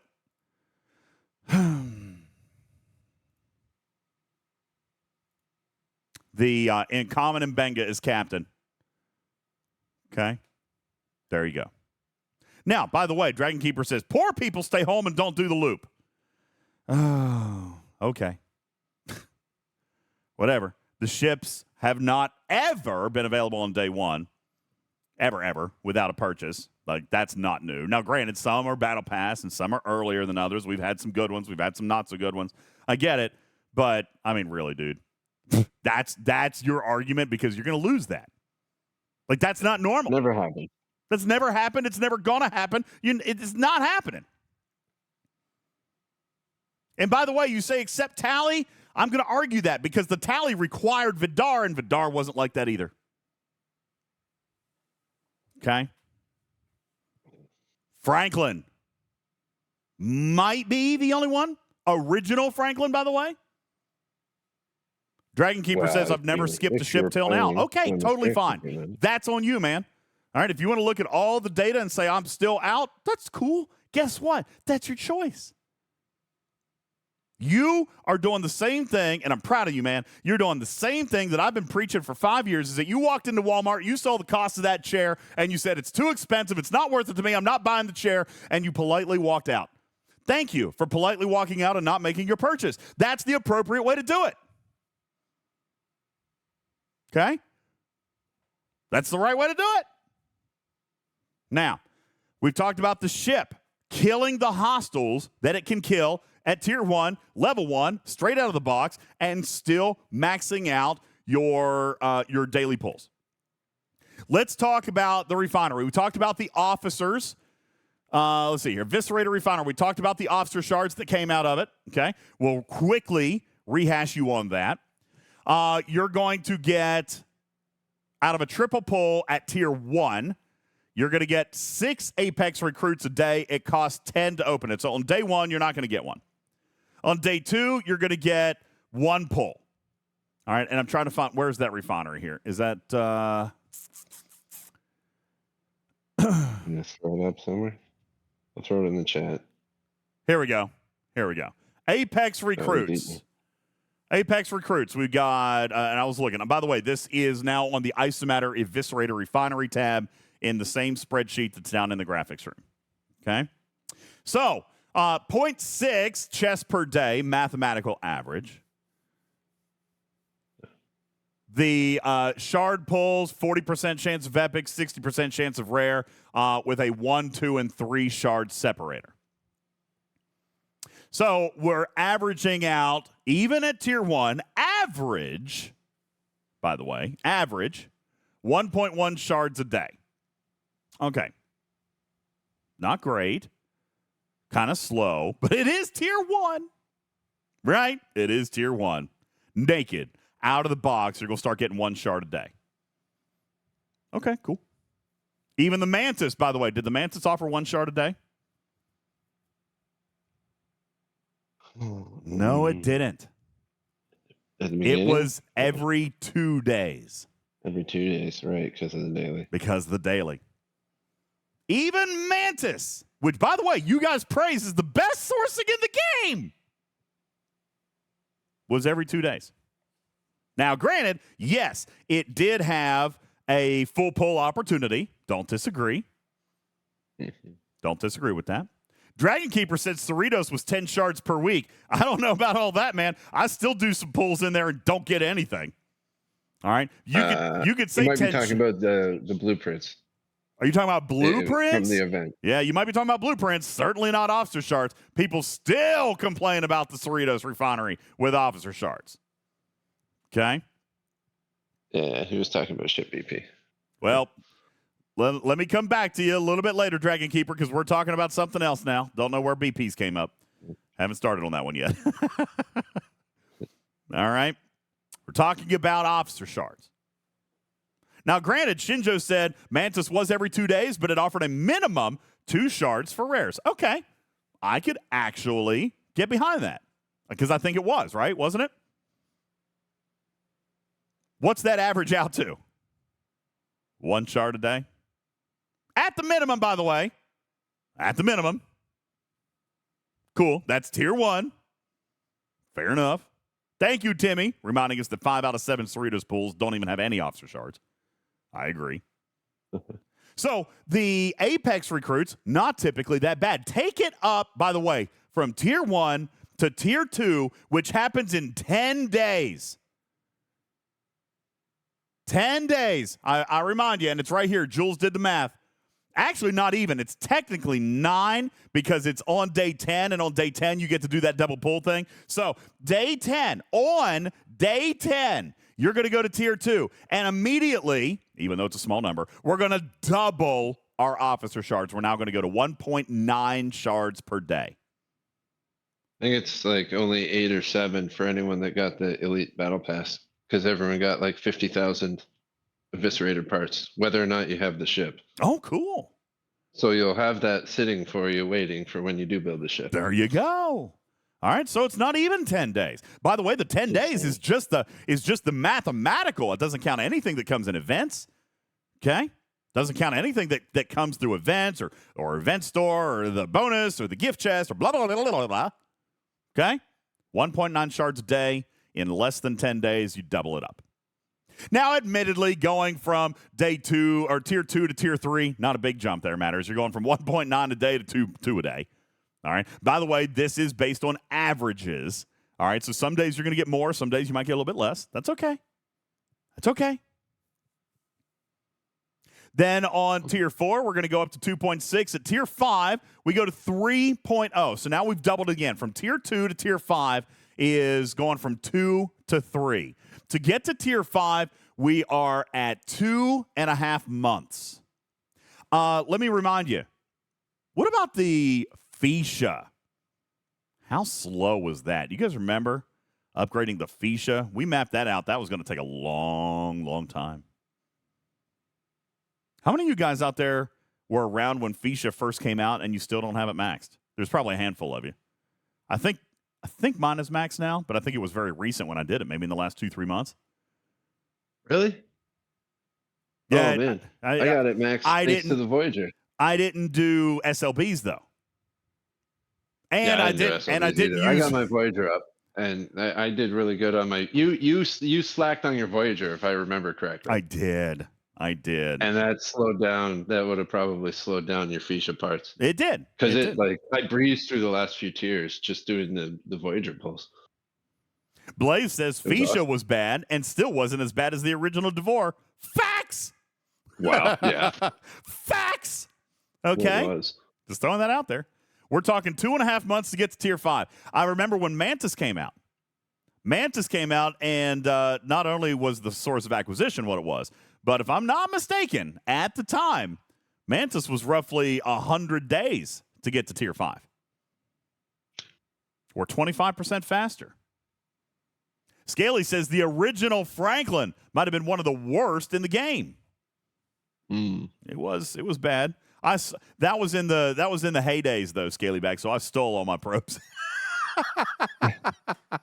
I stole all those. I would go and hunt OPC in that system, and I never really had much problem with those because I stole them. Stole them. See, don't forget. That was, I almost can't say that was the worst Scalyback. If you relied on the dailies, it was bad. But remember, there was no refinery. The original Franklin was grindable, meaning that you could go out and steal the raw loot. You weren't time gated on a refinery. The loot that it dropped was what the ship took. Those what are they called? The transponder frequency modulators. That's what it was. So you could actually grind that out. You weren't time gated on a refinery. So if you were a jerk like me and you went out and just stole cargo all the time, that ship wasn't horrible. Not for you, but it was for all the other people. Joker says, well, at least you admit that you're a jerk. I stole a lot of overcargo. It was overcargo. It was not. Listen, Joker, you give me grief all the time. It was overcargo. It was a warship, and it wasn't even token locked. Okay? I mean, how much nicer do you need me to get, man? All right? For the love of God, do you actually believe in blowing anything up in this game? I mean, is there anything that somebody is allowed to blow up in this game? I'm sorry. I just want to make sure. A 0 node is valid. Oh my God. Jesus God. You're killing me, Joker. All right. Yeah, that's right. Mimi says people are allowed to hit reds, but only sometimes. All right, fair. So anyway, we come back. 75 days. 75 days, or a little less, actually, on Tier 5 for this ship. Tier 5, Refinery, going to come in and provide us now with 3 shards a day. 1 epic and 2 rares on average. On average. Okay? It's up to 18 shards a week. So now somebody said a minute ago, look at Cerritos Refinery. Is it 18 shards a week? Mantis Refinery. Is it even Mantis? Is it 18 a week? I think you're still reading from the original chart. Nope. That did not factor in the no? I am looking at I'm looking at per week now, okay? 2.6 a day, mathematically over 7 days, because there is a 24-hour cooldown. 24-hour cooldown. And by the way, I will point out that this is actually using the quote-unquote cap on what you can pull. So are we doing a single chest in the Apex recruits every single day? No, we're not. We're going to do a double on some days when we can. By the way, Biker, thank you. Mantis is 18 per week with a max pull. Guess what? We can get 18 per week at Tier 4 in this ship. Tier 4, by the way, is going to happen in 45 days. In 45 days after acquiring the ship, by the way. Okay? And by the way, I totally acknowledge that anybody who's got the ship right now paid for it. I get that. I'm not trying to be wishy-washy on that. If you've got the ship now, you paid for it or you want it, one or the other, okay? It's not free to play. Free to play is probably going to be a couple of months. That's fine. But once you get it, 45 days, and it gives you more officer shards than the Mantis that you guys all love. By the way, Joker says, of course, this all assumes you're not ops locked. Great news, Joker. There are no ops locks until Tier 6. Great Oh, that's news. not true. Tier 4. Tier 4. Tier 4. Yeah. 40 level 44. Level 40, 46. Okay. All right. Sorry, I'm wrong. Guess what? Great news. The numbers that I just read you at Tier 4. The numbers that I just read you at Tier 4 are before any of the locks. All right, Spectre, I'll hit the button. You are wrong. I was wrong. Just sit down and be wrong. You are wrong. There's one warp lock at Ops 46. Oops. Except so far, all the numbers that I've talked to you about are Tier 4, which means we're good. 8 blocks at Tier 4. We're still good. Do you know why they did that? We can talk about that later. We're in the middle of other stuff. Never mind. Okay, coming back. Circling back, all right? So, officer shards. Now, I get it. Seth is going to say, well, we maxed Chapel last month. I get it. Jonathan Ingram says, yo, Max Chapel last month, and Kirk and Mbenga, because, well. Why not? Because why not? It's okay. So I might even argue that the Refinery for G6, not for you. Not for you. Anybody who doesn't have Chapel maxed, like me, I'm pretty excited about that. Anybody who didn't get Mbenga or Kirk even unlocked last month, me, I'm cool with that. Me. Yeah, me. Didn't even unlock him. All right. Yeah. Me looking at Pelia this month, looking at Strange New Worlds James T. Kirk, probably not going to unlock them this month. Cool. Peter Swanson didn't even get Chapel last month, and Hani didn't get Chapel last month. Okay, cool. This is it. This is it right here. Nick says, I don't have Chapel unlocked. Boom. Okay. Spectre saying Pelia could be very useful. Looks very, very interesting. I don't disagree. She's an isolated defense PvP officer. And PvE. But PvP, cool. All right. So we're talking about the officers. By the way, can I just point out the obvious is that it's day 1, month 1 sourcing of an officer that is being sold this month. Mimi says, guys, if you're on a budget, this might actually be a great month to skip auctions and save for another month because we have permanent day 1 sourcing on the officers that came out this month. That has never happened. Never. Okay? So cool. There's another thing. There's another reason that I'm totally cool with this. Yes, dare I say, I even like the ship. Go ahead. I was just gonna say I changed my strategy for that. Like I was planning to go crazy on Chapel, like everyone said, and I'll probably stop at Tier 4. Depends. And just let the I haven't actually give me looked. the rest of the shards. I mean, I'll get a bunch of shards for her, but I'm not gonna go crazy and just max her. I'll get the jump juice and some other stuff. Yeah, it does depend. I haven't actually looked through the event store yet. I need to. We'll do another stream on that. And Floyd says, yeah, ship might be 3 months away at best for free to play. And I'm not going to necessarily disagree. If you are not going to spend on the Eviscerator, then I am going to encourage you to finish Chapel off in the event store. Absolutely. Okay?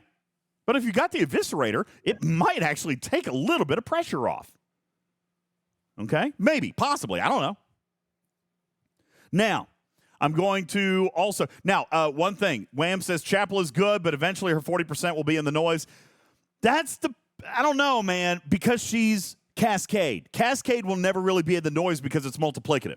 You see what I'm saying? I mean, I do agree that there's going to be other things that could come in and offer more. Don't necessarily disagree with that, but Cascade is always that extra layer. So I don't know if you could say that that's not going to be good because she's Cascade. Any of the officers that offer Cascade, they're always going to be a step above because they're multiplicative. All right.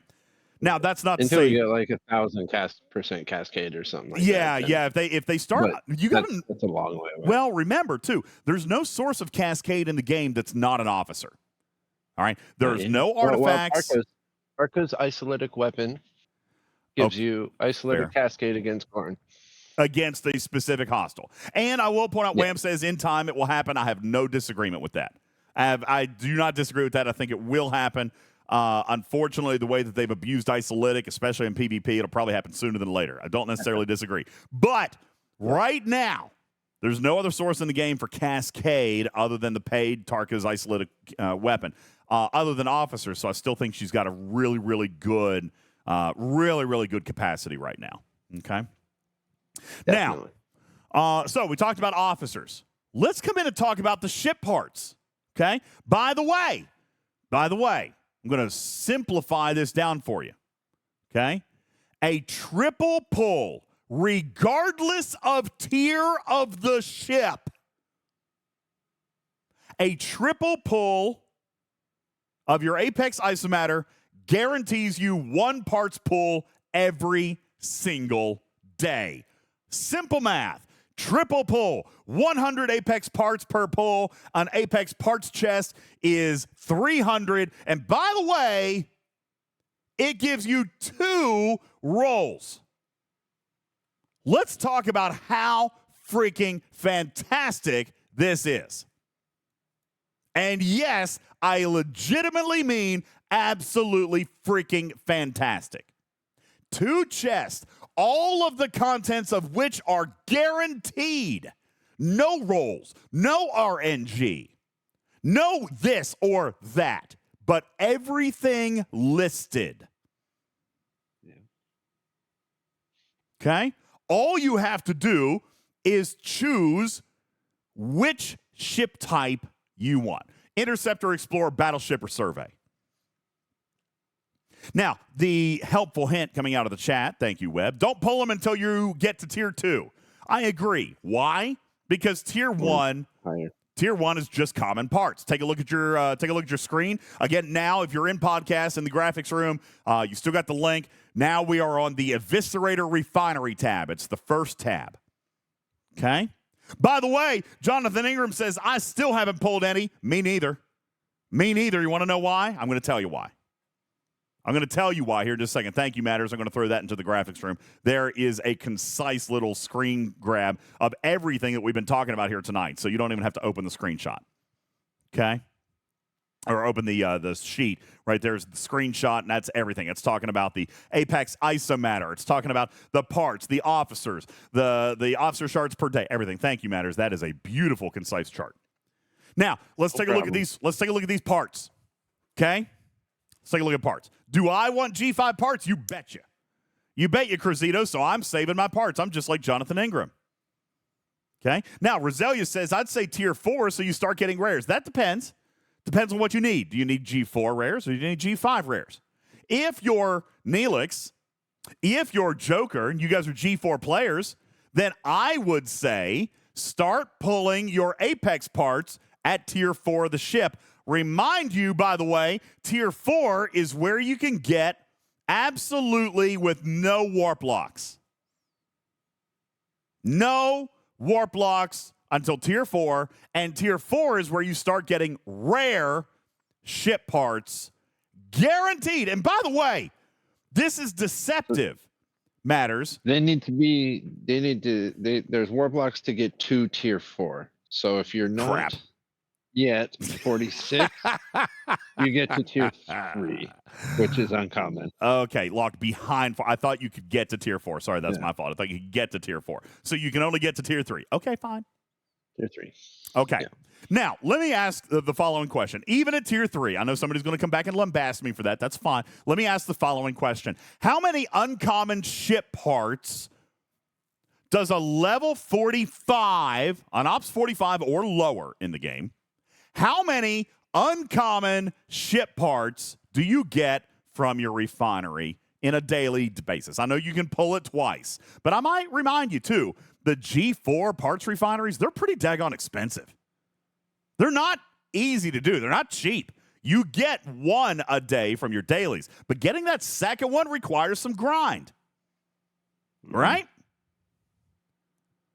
Yep. So, Neelix says, as an Ops 42, 78 if I'm lucky. 78 if I'm lucky. Cool. At Ops 45 and down, if you triple pull the Apex Isomatter chest, you're guaranteed, Lord Neelix, 10x. You're guaranteed 700 uncommon. Stealth Monkey says I can usually get 40 to 60 parts per double pull. Per double. Except this refinery will get you 700 parts. Guaranteed. No RNG. Your choice. 700. That is huge. Absolutely huge. Now, if you are fortunate enough to be Ops 46 and you can start getting the rare parts, this is even better, Matters. That is correct, Hypodermis. You got to have the ship. All this is pending having the refinery, okay? Let me ask you this, Lord Neelix. You're an Ops 42. Anybody out there Ops 45, maybe 46? Let me ask you, how many rare ship parts do you get in your refinery pulls every single day? Let me answer this question from a G5 perspective because it pisses me off daily. 0.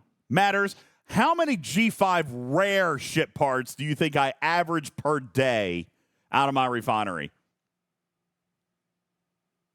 It's a disgusting number, by the way. Like 20. Oh, God, I wish. I averaged between 12 and 15.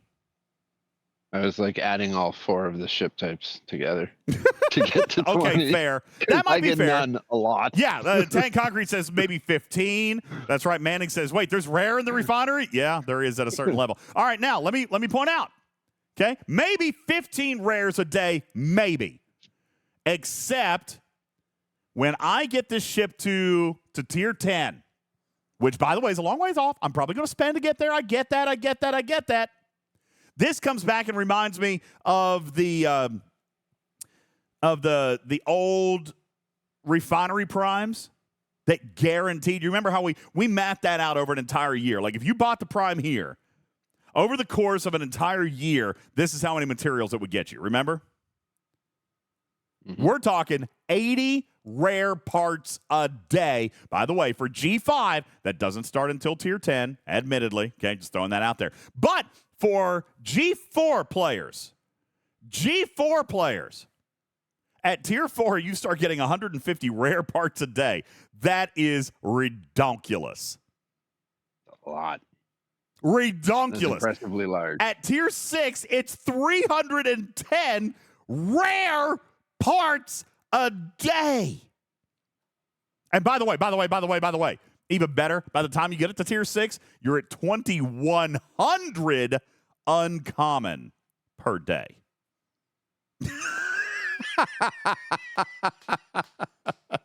Yeah, you're right. This ship is trash. Sure is. Mm-hmm. Guys, this is like a 10x refinery prime. Let me ask you a question. When the refinery primes came out and they gave you an extra roll, people bought that, right? People spent money on that. It took an entire year. You guys remember this? We did this math. It took an entire 12 months for you to get the equivalent of roughly 2.5 monthly packs in materials. It took 12 months. Basically, you bought the prime for $100, and over the course of 12 months, it gave you 2 months for free. That was the original Refinery Prime. People still buy it today. What? No, it well, okay. I just do single pulls, so it doubles mine. It would double yours, yeah. But if you did double Yeah. pull, then it only gets you 3, so it's a 50% increase. Yeah. Okay? Yeah. Mimi says, just for reference, scrapping a level 26 ship gets you between 7,000 and 8,000 uncommon ship parts. Except here at tier 6, for example, I can do that in 4 days. 4 days. Yeah. 4 days is going to be 8,400 parts. Cruzito points out that as far as ship parts go, it's equal to a pack every single month. Every single month, it's a free ship parts pack for your ops level. Now, Killer J says a level 26 ship to scrap only takes about 2 days. Don't necessarily disagree, but you also got to put stuff in it. Not only that, but even if you did, Killer J, now we're getting even more. Isn't that the whole point of the game? Grabbing parts from every single position that we can. And let's talk about the Latinum that you're sinking in that. Let's talk about the faction credits that you're sinking into building those ships. Not saying it's not worth it. I'd still scrap too. I'm just saying I'll gladly take 8,400 ship parts every 4 days. You know? And for me, by the way, I'm holding mine a little bit longer. I'm with Jonathan Ingram. I'm holding mine, unfortunately, for probably quite some time. I'll be holding mine till probably tier 10. Because I want the rare G5 parts. I want the rare G5 parts. And granted, I wish it started dropping rare parts at tier 7, but it doesn't. Okay? Not even at 8 or 9, but tier 10. Now, do I have a reason? Do I have more of a reason to be a little bit fussy there? Yeah, probably. Probably. So maybe ship parts as a G5 player isn't my focus either. Maybe. But as a G4, can I just be honest with you? As a G4 player, I have yet to identify something that you should not like about this ship. And I do agree that you got to look at it from your perspective, right? Content can't be for all. We've talked about this for 5 years. Is there a reason that the G6 players don't like the ship? Sure, I get that. Is that the same reason the G4 players shouldn't like the ship? Nope, it's not. Benny Hill says, are they looking at making any adjustments to the rip ability? Yes, they are. At least we're talking about it. I don't know if it's going to win. Okay. Doss says, this is going to be nice in 3 months when we get the ship. I don't disagree. I mean, yeah, straight up. I mean, if it takes that long, hopefully it doesn't. But if you do, then yeah, it's going to be wildly great when you get it. And Hani says, I'm currently sitting at 39 and holding, and this ship, even more than the NX-01, is making me rethink my pause. It's a good ship, especially for G4. If you asked me what the purpose of this refinery is, it's got G4 written all over it. It's got G4 written all over it. The number of ship parts are phenomenal. Officer shard sourcing, great. And the head helmet. And the cephalocask artifact, a brand spanking new exclusive artifact. Think about this. What do they sell epic artifacts for? One level for $100, right? One level for $100. Now, granted, this is probably going to take a little time. I get it. It's probably going to take a little while. I have actually already seen one player with the cephalocask unlocked. I don't remember who it was. It unlocks real fast. It unlocks real quick. I got it. You got it. Daggone. The cephalocask. Enough to get it to level 2, I think. You've already got it to level 2. Almost. I think I don't know. What do we need for level 2? Ice Wolf I got says 59 same. shards total. Wham says, I got it. Daverick says, I got it. Lango says, I got it.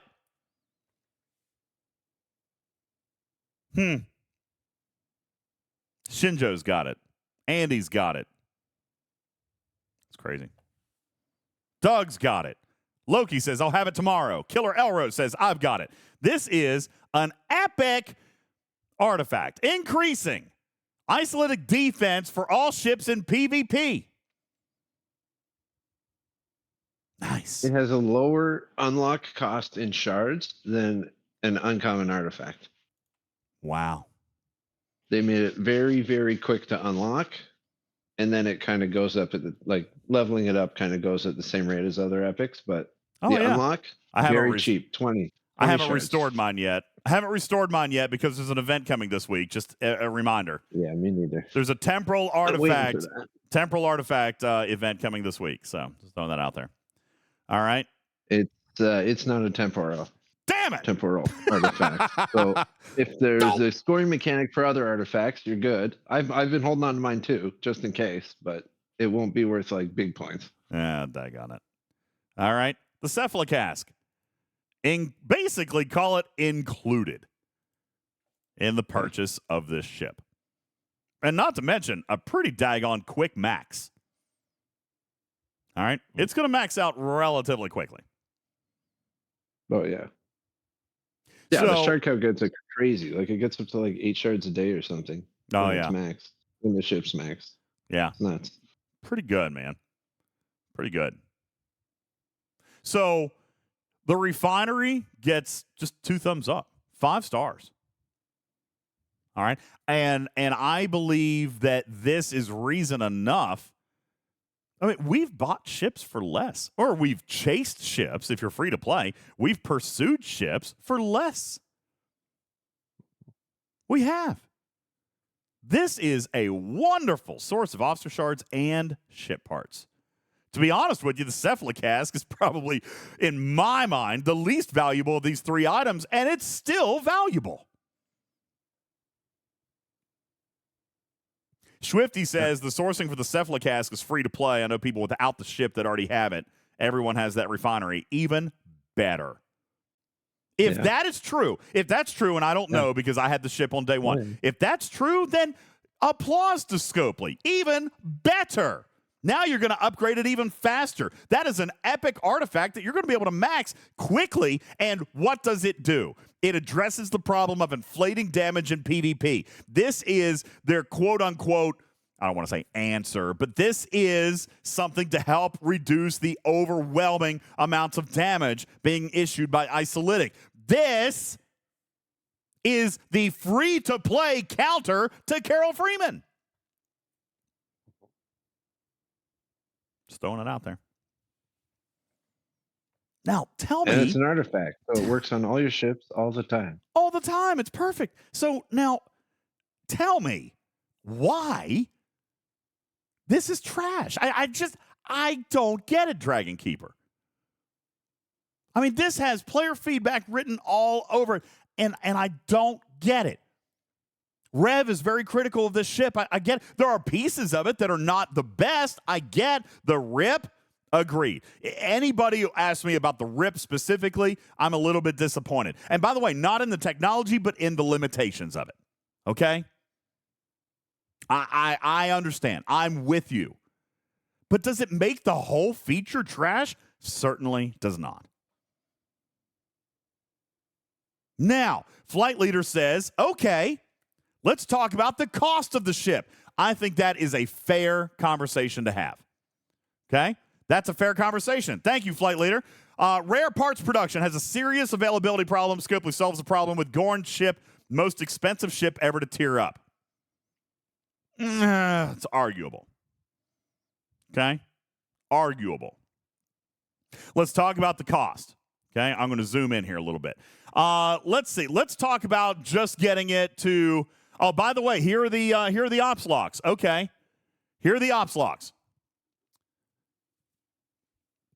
Yeah, we're going to talk about it. It is a little bit more than Voyager when it comes to resources. We'll talk about that in a minute, okay?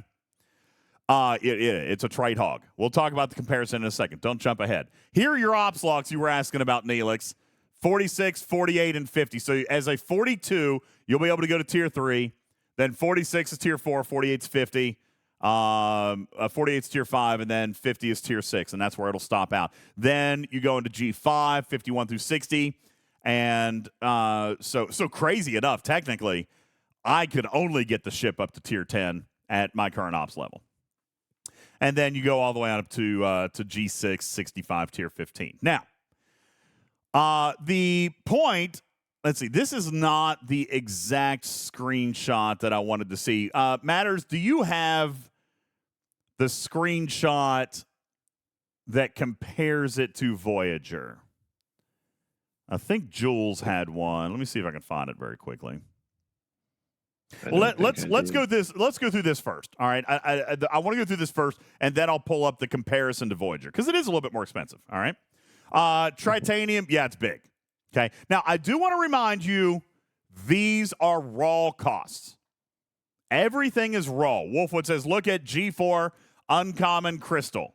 Okay, 143,000, but this is raw. This is raw. Okay. There's a lot of efficiencies that exist. You'll have to look at Spock's Club for yours. Okay, you're looking at 5-star Uncommon Crystal, 1.2 million. Okay, that's fine. Again, let's compare that to Spock's Club and find out what your refineries are, what your efficiencies are, rather. Okay. Hey, real quick, let's do this. Let's do this real quick. I just want to. I don't know if this will work for me. I don't use Spock's Club nearly as often as I should. All right. Can somebody tell me, have they added something in here that shows me what my current bonus level is? Can somebody do that in Spock's Club? Can I go in and just say, hey, I've got amount of efficiency for Tritanium on ships?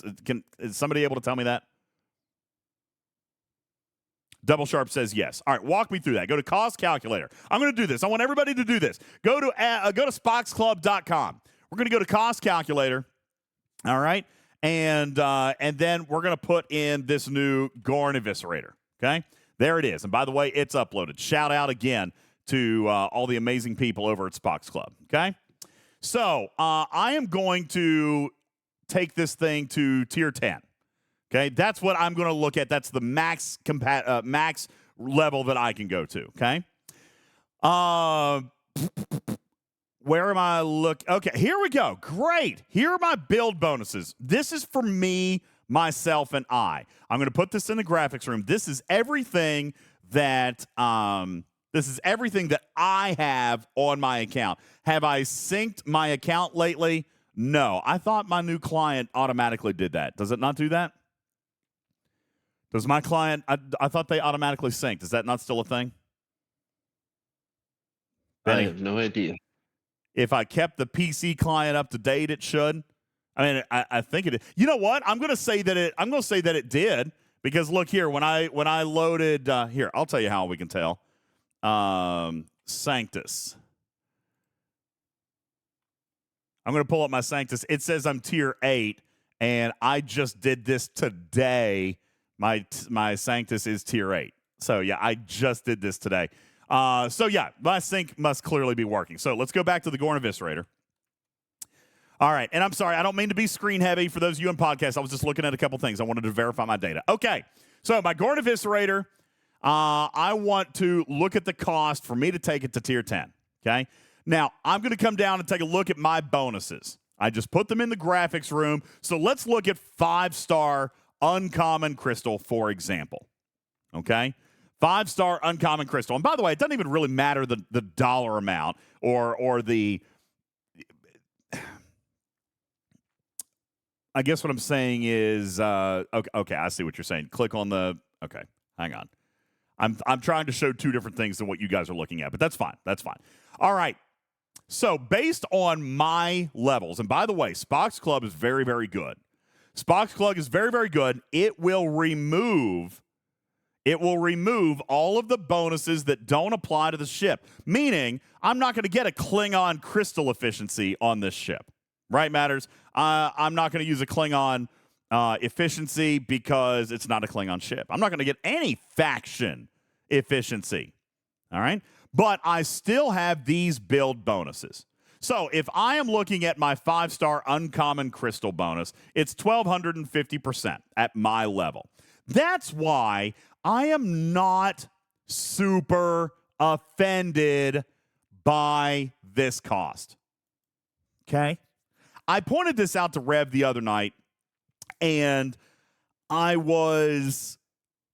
don't think that my point, I wasn't real good at doing it in text. I should have been able to talk, but I wasn't probably able to do it in text real good. We talk and we have observed, and I'm gonna kind of wrap on this point. We have observed that milestones in the heroic gets updated every single time. Like we talk about the milestones going higher, right? We complain about that. Yeah. We complain about the heroic milestones going up. Yes, we do. Because there's inflation in the game. True. Meaning that even for free-to-play, and by the way, free-to-play is 30 days behind, admittedly. Okay?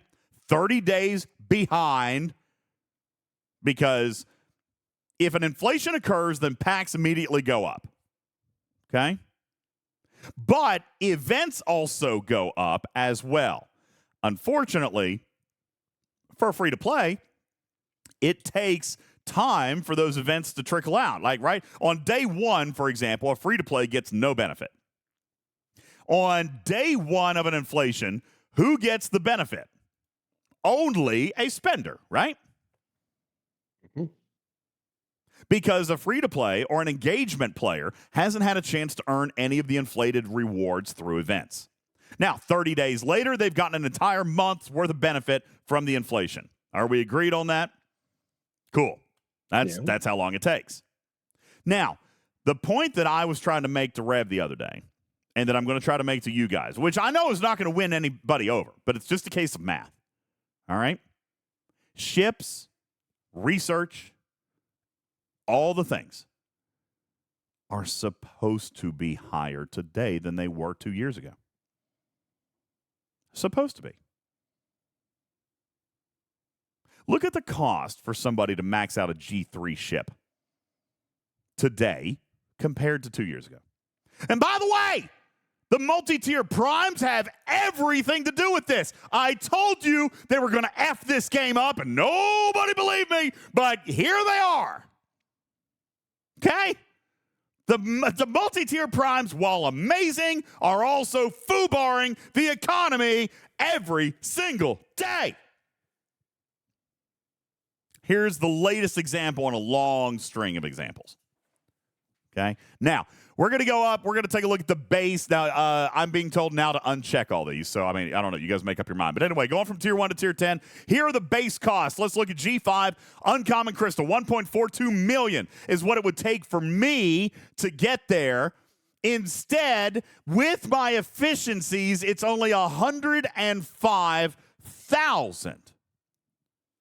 Okay? $105,000. Now, that's still a lot. Totally. Still a lot. I get it. 105,000 G5 uncommon materials. That's a lot. Except I'm currently holding over 400,000. Look here. I have, 300,000. I need 105,000. I have on hand 292,000. As a matter of fact, if I go through and look at this entire chart, all right, and I'm actually going to put this in the graphics room too, guys. Now, granted, I'm a big Uber whale, aren't I?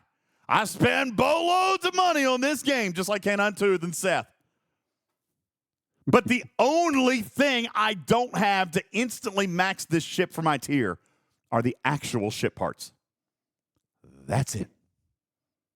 Is it an expensive ship in resources and materials? Yes. Is it the most expensive ship in base values that has ever come out? Yes, it is. But are the efficiencies, the reductions, the cost, even this month, we have new favors in research to further reduce the cost of research. You have the station tree expansion, the galaxy tree expansion, all these expansions that include favors, all of these things that include reductions in cost. So yes, I acknowledge, I hear, and I'm not blind, Matters. I can see that it's the most expensive ship that's been released to date at base. Mm-hmm. At base. But every single month, two things happen. Every single month, more efficiencies are introduced. Okay, I'm exaggerating when I say every single month. But as time goes on, inflations occur and efficiencies increase. It's supposed to be the most expensive ship in the game because it's the newest ship in the game. And you're exactly right. Scopely is going to get the value that they want out of it, Cruzito. You got it.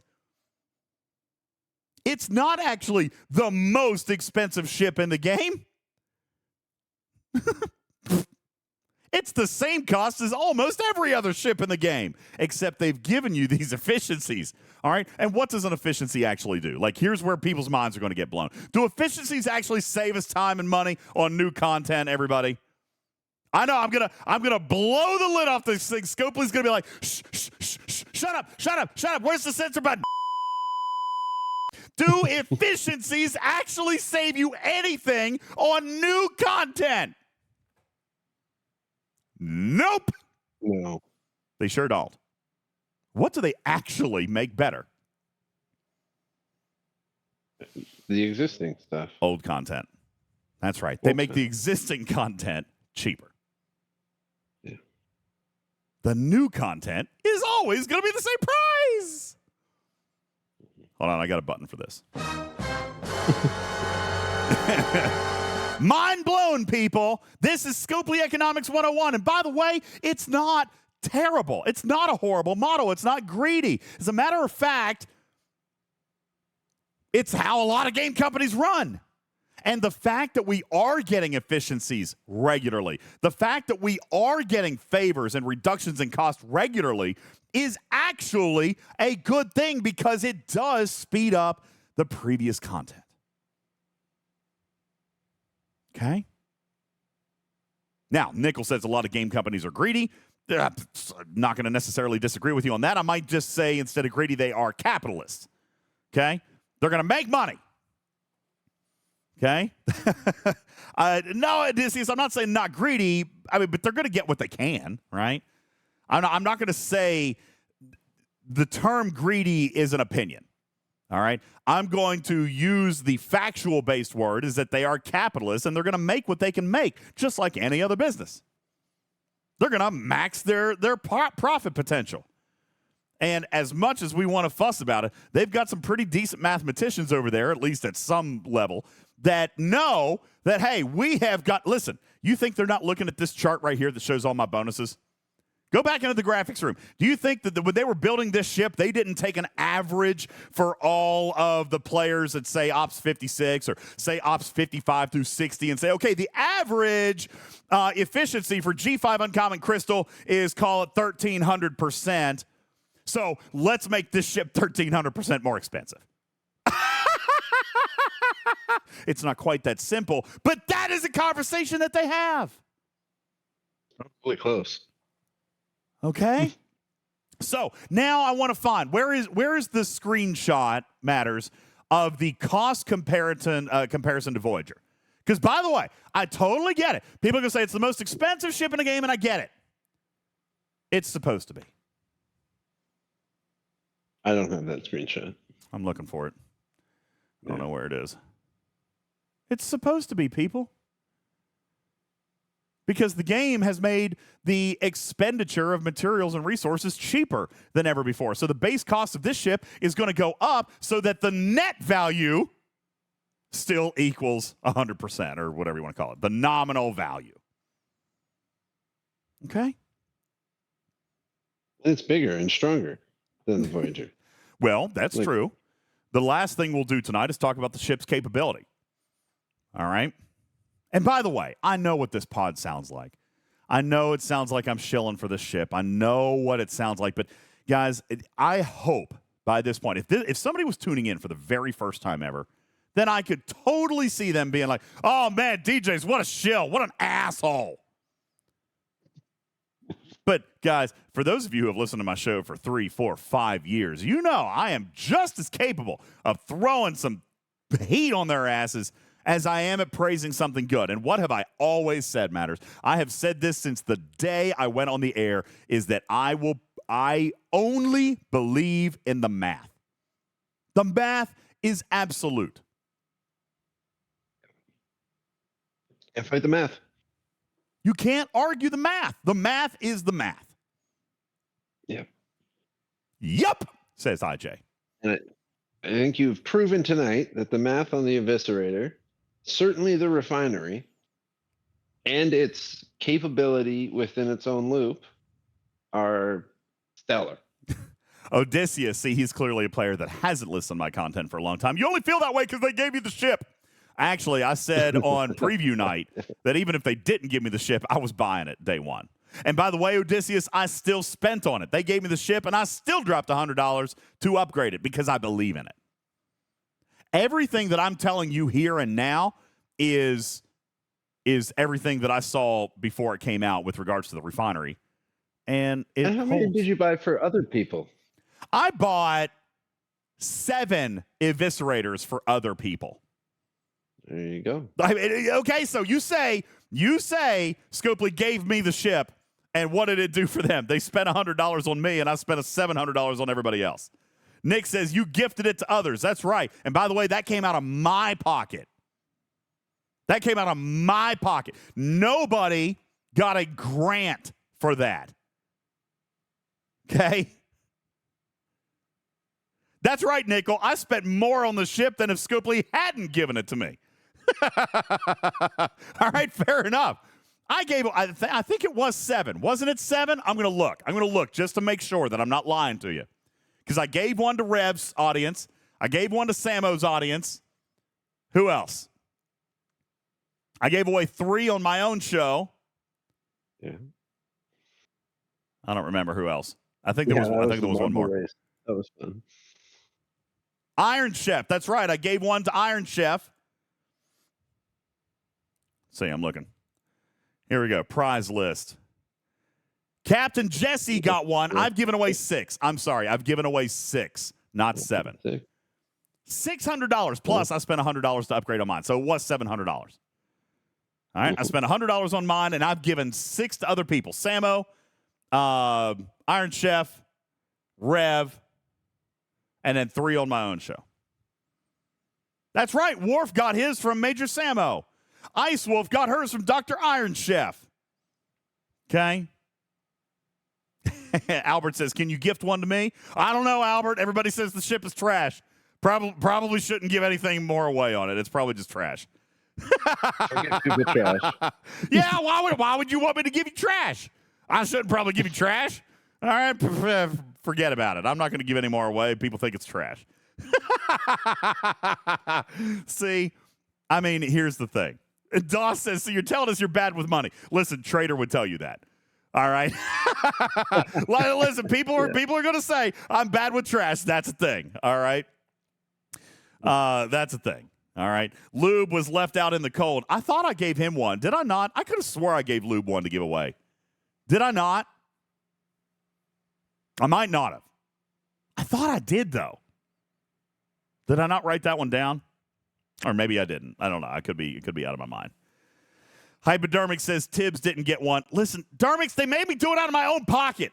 I just did it to whoever happened to be on, and I was in a generous spirit. All right.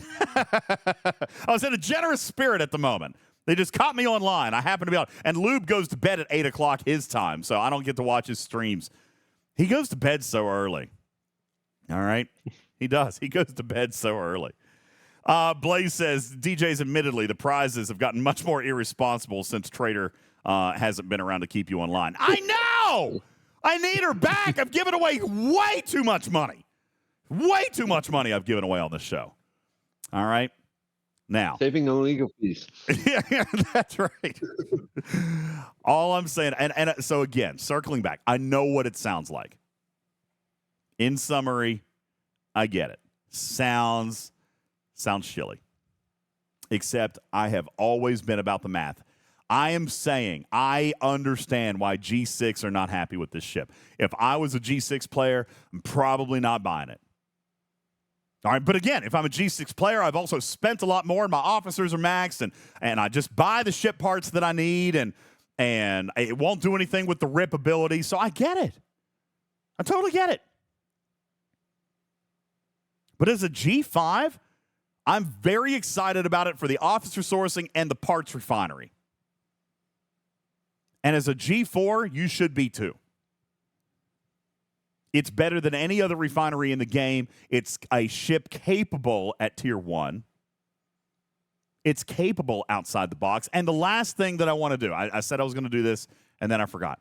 The last thing that I want to do here is I want to compare this ship to, pick a ship, somebody. Pick a ship. Tally. Cube?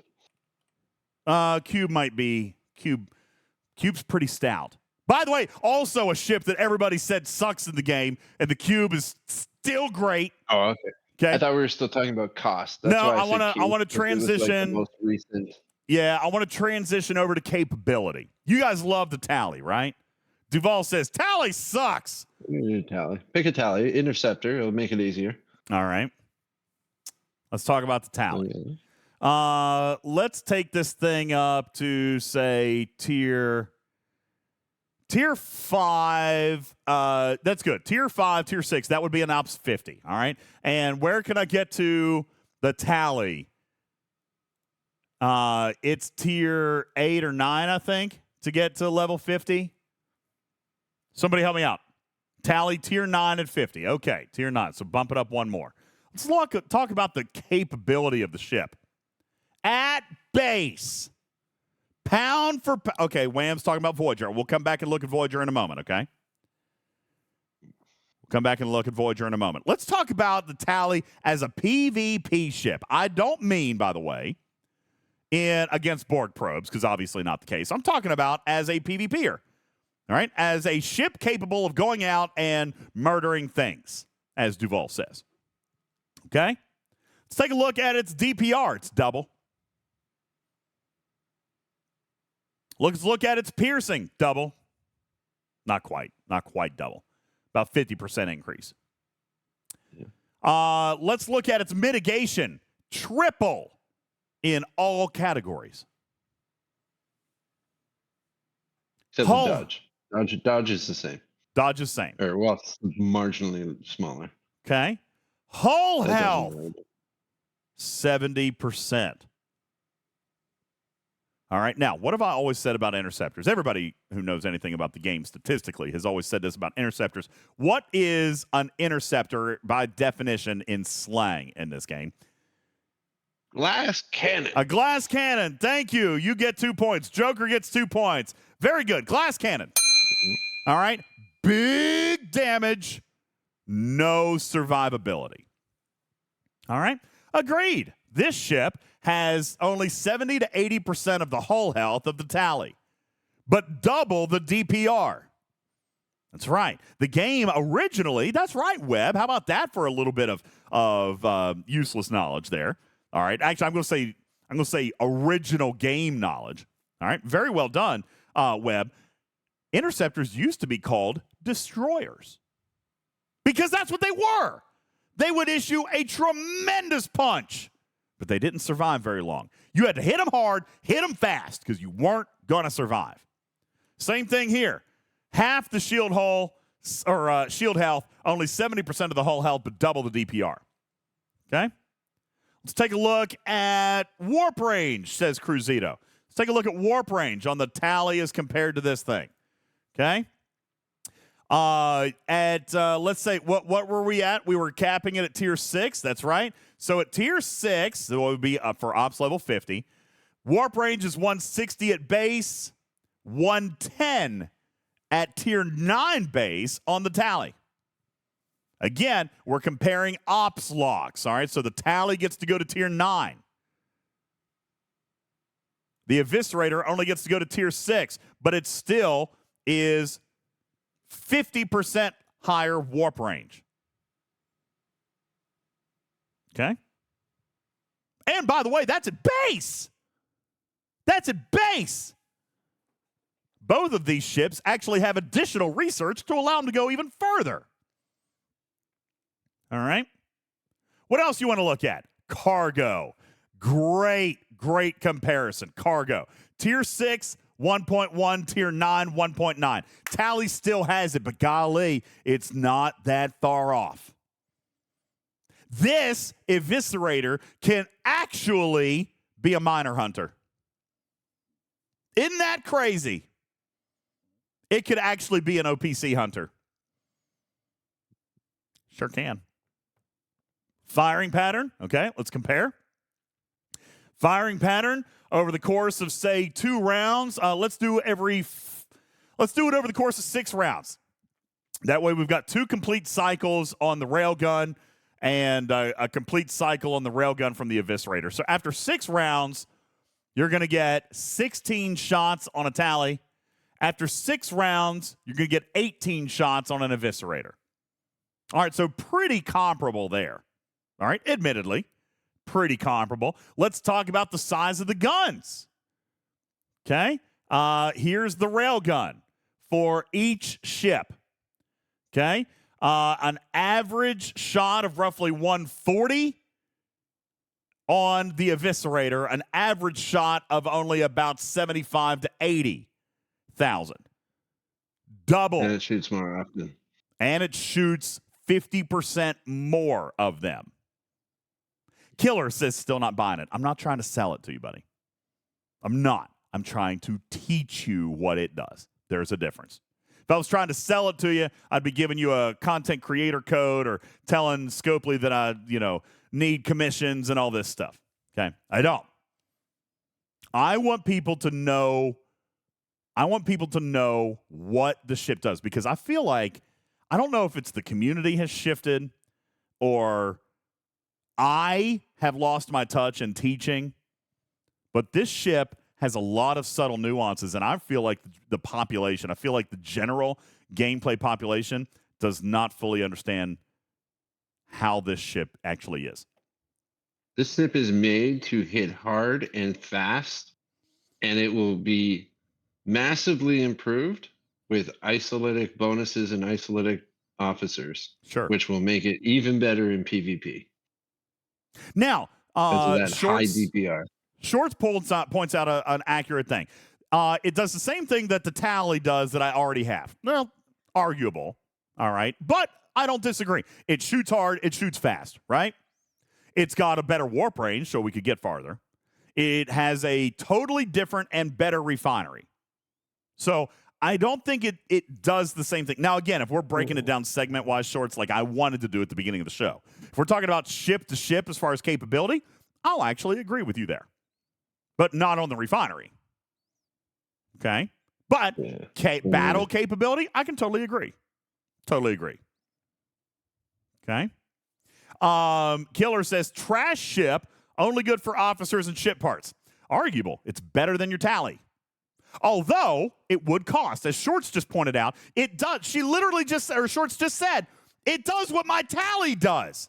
So why should I pay for it if I've already got a Tally? So is it trash? Because we don't say that about the Tally. It's not a trash ship. Might be a duplicate ship with certain factors that it can do better. But it also has a great refinery. Can't call it trash. It's the same as the Tally. Okay. Now, Killer says, I would rather take faction credits over ship parts. Oh, that's cute. That's cute. Oh, yeah, maybe low levels. Maybe today. Yeah, I'm not being insulting, Killer. I remember back in the day. I know. I'm not being insulting. I'm just saying then you haven't crossed that line yet. All right. I mean, please take that in jest. I'm not making fun. I'm just saying then you are at a different stage. It will change. All right. It will change. I promise. All right. It will change. It might take a while, might be sooner than later, but it will change. All right. Rare parts are most certainly a roadblock for a lot of us. All right. Killer says, I need faction credits to buy these level 58 ships. Well, okay, Killer. First of all, that actually brings up a question. I've been meaning to ask, should I buy the level 58 miners? Because personally, I am not convinced that I want to buy them. All right. And for the record, I want to come in and I'm going to show you this. I'm going to read this to you. I'm not even going to put it in the graphics room. I'm just going to read this to you. Federation faction credits that I currently hold, 1.9 million. Klingon faction credits, 2.0 million. Romulan, 1.4 million. And I have a Sanctus. Okay? I have actually been trying to consider whether or not to buy a level 58 miner, but I haven't yet because my tier 2 Novas do everything I need. But I am also the guy that never built a G4 miner either. Before my Nova, I still had the Antares. All right, so I have not built the level 58 miners because I don't care about mining. That's right, Andy. The Nova's fine. My Nova's tier 2, and I think I'm good with it. Webster says, ha, ha, ha, like DJ Mines. True. I don't. I don't mind. I do my dailies, and that's it, man. All right? The Nova gets me to where I need until I get a Selkie. Agreed, Cruzito. I don't have any problem getting to where I need to mine. You know? So, now, let me ask. If I'm holding 1.4 ROM and I built the Sanctus, I've got 2 million Klingon and 1.9 million Federation. Am I hurting for faction credits? Not really. At least not right now. Now, I might want to come in. I haven't you pushed up your ops yet. I don't know. I just haven't felt like it. You know why? Okay. Because there's no reason to reward my progression while I'm still fighting against G6 players in auctions. Scopely, proof positive here. I am intentionally holding back my progression because I can't get any officer value in solo milestones and auctions. Just word to the wise. I spend money, but I am not right now because why? Just throwing that out there. Just throwing it out there. Just because of officer actions. Pretty much. I don't feel the need. Okay. I'm sitting good. I can't compete. So what's the point? Right? Can't compete. Okay. Just to get more out of the events and everything else that you're doing while you're sitting. What am I getting? I'm getting resources that I give away daily. I have more materials. That's true. I have more materials than I know what to do with because I'm not spending a lot of them.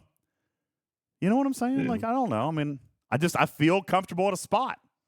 Just haven't felt like going up. Just rocking that eviscerator. No, I'm just chilling. I'm just chilling, man. Feeling good. Yeah. Giving away resources to Jonathan Ingram and Wardod. Yeah. All the time. Enough to make a YouTube Blaze channel says the about it. fact that you give away resources daily is on you, not Scopely, and I agree. But do you think I'm feeling the pressure? You think I'm feeling the pressure to keep those resources? I don't give a damn because I'm not in the mood to go anywhere. I am not feeling the pressure. So the other day when I'm interviewing Hammy and I lost 3 trillion resources while I'm on the air. By the way, there's a new video up. All right, when I lost 3 trillion resources while interviewing Hammy, I mean, oh well. Not a big thing. Now, that's a side note. I'm just saying, and by the way, I will point out, Blaze says, I just got my Sanctus. I'm feeling pressure to keep my trite. I will point out that I did do a lot of upgrades on my Sanctus. I told you I just went to tier 8 today, and I used a bunch of tokens. I'm down to 220 billion in Tritanium, and I popped almost all my tokens. So I did blow a tremendous amount of Tritanium today. And dilithium, because I did some research for my milestone. But, yeah. But, I mean, that's not what Jonathan Ingram gets. He always gets my steel. So, he always gets the steel. Cruzito says, don't go any higher on the Sanctus than tier 8. Really? I don't know. I feel like Balabomb says that's cute. Wait till you upgrade an epic. Got to be honest with you. I'm not 100% sure I'm going to. Do you guys not remember? We did this whole thing when G6 came out. When G6 came out, the G6 players were still using their Sanctus, their G5 rares. They did that until they got to Op 63 and built the warship, or the 62. I don't remember whatever it is. Cruzito said you need the epic. Oh, Balabomb says you need the epic. To get up there. But I want the D. All right, fine. All right, so everybody's saying now I need the level 60 ships. All right, I'll build the level 60 ships. I am ready to build a Daredex. I mean, not ready. I'm willing. How many faction credits does a Daredex cost? And by the way, this is why I point out I'm not really dying for faction credits. All of them. How many? 1.9 million. Well, I've already got 1.4, and I'm at Ops 56, and I built the Sanctus. I'm fine. I'm not dying for that. And if I did, by the way, now this is going to sound whaley. If I did need to buy 400,000, that's right. I would convert it with Latinum. All right. If I did need 400,000 faction credits today, it would cost me 20 million lat. I'm currently holding 60 million. Okay. Boom. There's my Daredex. Done. Signed, sealed, delivered, baby. So again, Cruzito said that's cute. And I'm just kind of pointing out that somebody who said that they would rather have faction credits than ship parts, I find that cute. I find that cute. But see, it's cute. Everybody finds something that somebody else prioritizes cute because the game is different for a lot of people. All right? The game is different. What Killer is working on is different than what I'm working on. Yeah. So, anywho, there are the capabilities of the ships. Now, last one before we get ready to go, because actually we've hit our time, and I didn't even really mean to. I thought it was going to be a short show tonight. Voyager. Wham wants to do Voyager. Okay, Wham, give me an ops log for Ops 50. Real quick, somebody give me an ops log for Ops 50. Okay, how far can the Voyager get for Ops 50? Okay, because I want to do tier 7. Okay, we're going to do the same comparison. There's tier 7. Okay, let's take a look at stats. DPR doubled, 340 to 116. Armor piercing. Well, it is a different class of ship in technicality. It's an Explorer, right? The Voyager. Yeah. So let's just look at overall piercing. Overall piercing is still actually about tripled. Okay? Hull health and shield health still a little bit lower. Okay? I know, and honey, Voyagers and Explorers are not really apples to apples, but agreed. DPR is going to be down. That's why its shield health is higher. Okay? But again, I agree. Not apples to apples. Let's look at warp range. Okay? I also want to take a look at I'm trying to look here. Where, just out of curiosity, I want to look at impulse. No, the Voyager's faster. Barely. I checked. Barely. Not by a huge amount. No, the Voyager keeps going up as you tier it. 120. It's up to 128, I think. All right. Max. Well, I'm at 120 natively on the Eviscerator at the same tier. Yeah. 120 to 128. All right. That's pretty close. Let's look at warp range. Yeah. Warp range. And we said this was tier 7. All right, tier 7. Warp range of 80. Of course, it has research. We're at 180. We're at 160 over here on the Eviscerator. But again, research for both. All right. So some clear differences there.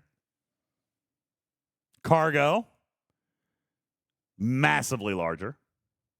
Yeah. Okay. But again, there's research. There's research for the Voyager. Okay.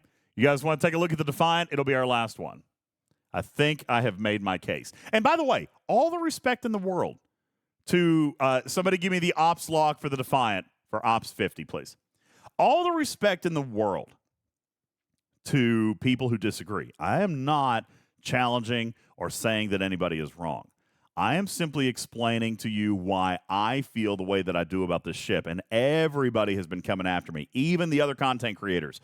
And I disagree. And here's why. And that is what the point of tonight's show was. What is it about this ship that has DJs talking about how good it is when everybody else says it's bad? Well, here's why. Tier 9. Tier 9. Tier 9 on a Defiant. All right, here we go. Tier 9. So, another Interceptor. Cool. Good comparison. Another Interceptor. DPR. Still higher by 50%. Okay?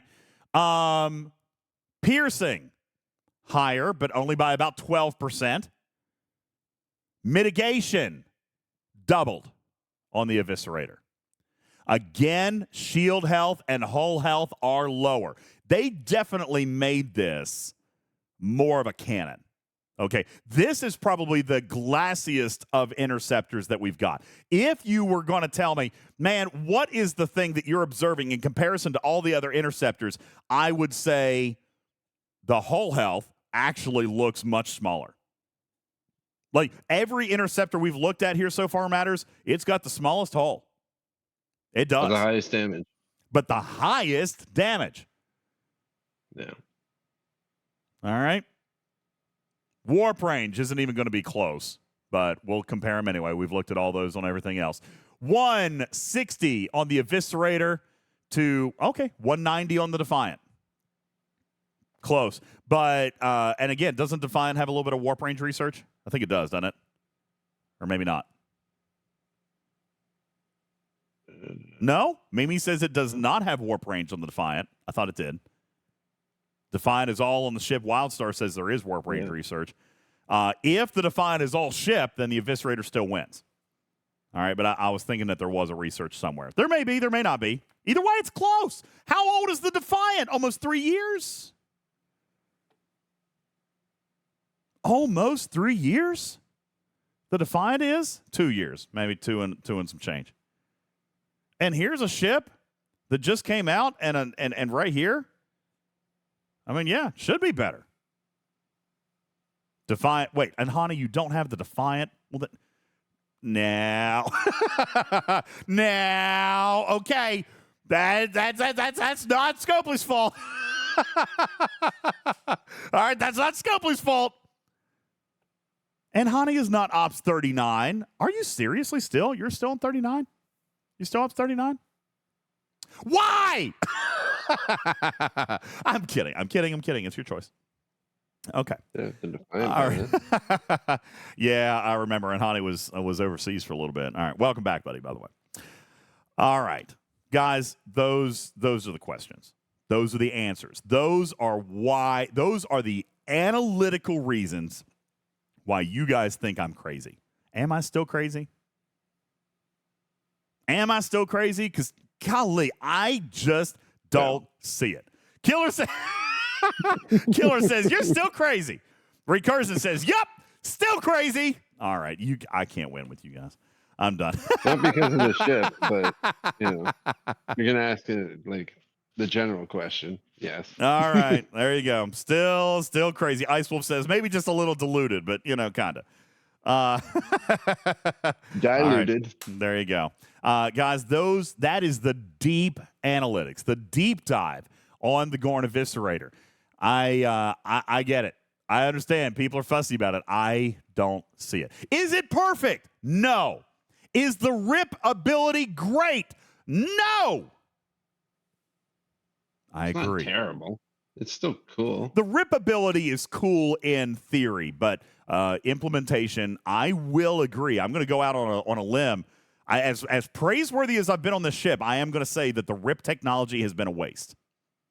Oh, okay. If I launch an armada, I can disco my ripper up there and open up the gate, and all the people that were going to be coming anyway, they can get there faster, so I don't have to wait for them to speed up. It's going to take a little while for it to outpace the disco when it comes to warp range. No, I'd have to disco up my Eviscerator and then use it to let everyone else come, so I can speed up my armada faster. All right, there you so go. I don't have to wait but those of us who didn't buy Disco Prime, we're still screwed. Oh, okay. At the very least, we can say that yes, the rip is disappointing. Okay. Yeah, yo, what's up, Dark Tree? Good night, buddy. Thanks for stopping by. Oh, you rated in. What you doing? Listen, when I'm doing a podcast, I don't get to see the alerts. How you doing, man? I apologize. Sorry. We don't do alerts when we're taping a podcast. That's why. See, look, the overlays and everything are all gone. There's no sound alerts because we're taping a podcast. Yeah, only when I do real Twitch. Which, by the way, as we're doing a little bit of promo tonight, I didn't do any commercials. I didn't do the stupid news tonight because it was late and I took a nap and I did meal prep and all that stuff. But I am going to throw out a bonus stream tomorrow. I'm going to throw out a bonus stream tomorrow because we've got our deal with our sponsorship. And if you wanted to get a little bit of a head start, guys, not that I should be doing this because No, actually, you know what? I can't. I don't think the campaign starts till tomorrow. No, I think I think I could do it. I think I can do it. Can I do it? I don't know if I can do it. I'll give you a little secret hint. If you go over into the Twitch, if you go over to the Twitch and you do exclamation point Monopoly Go.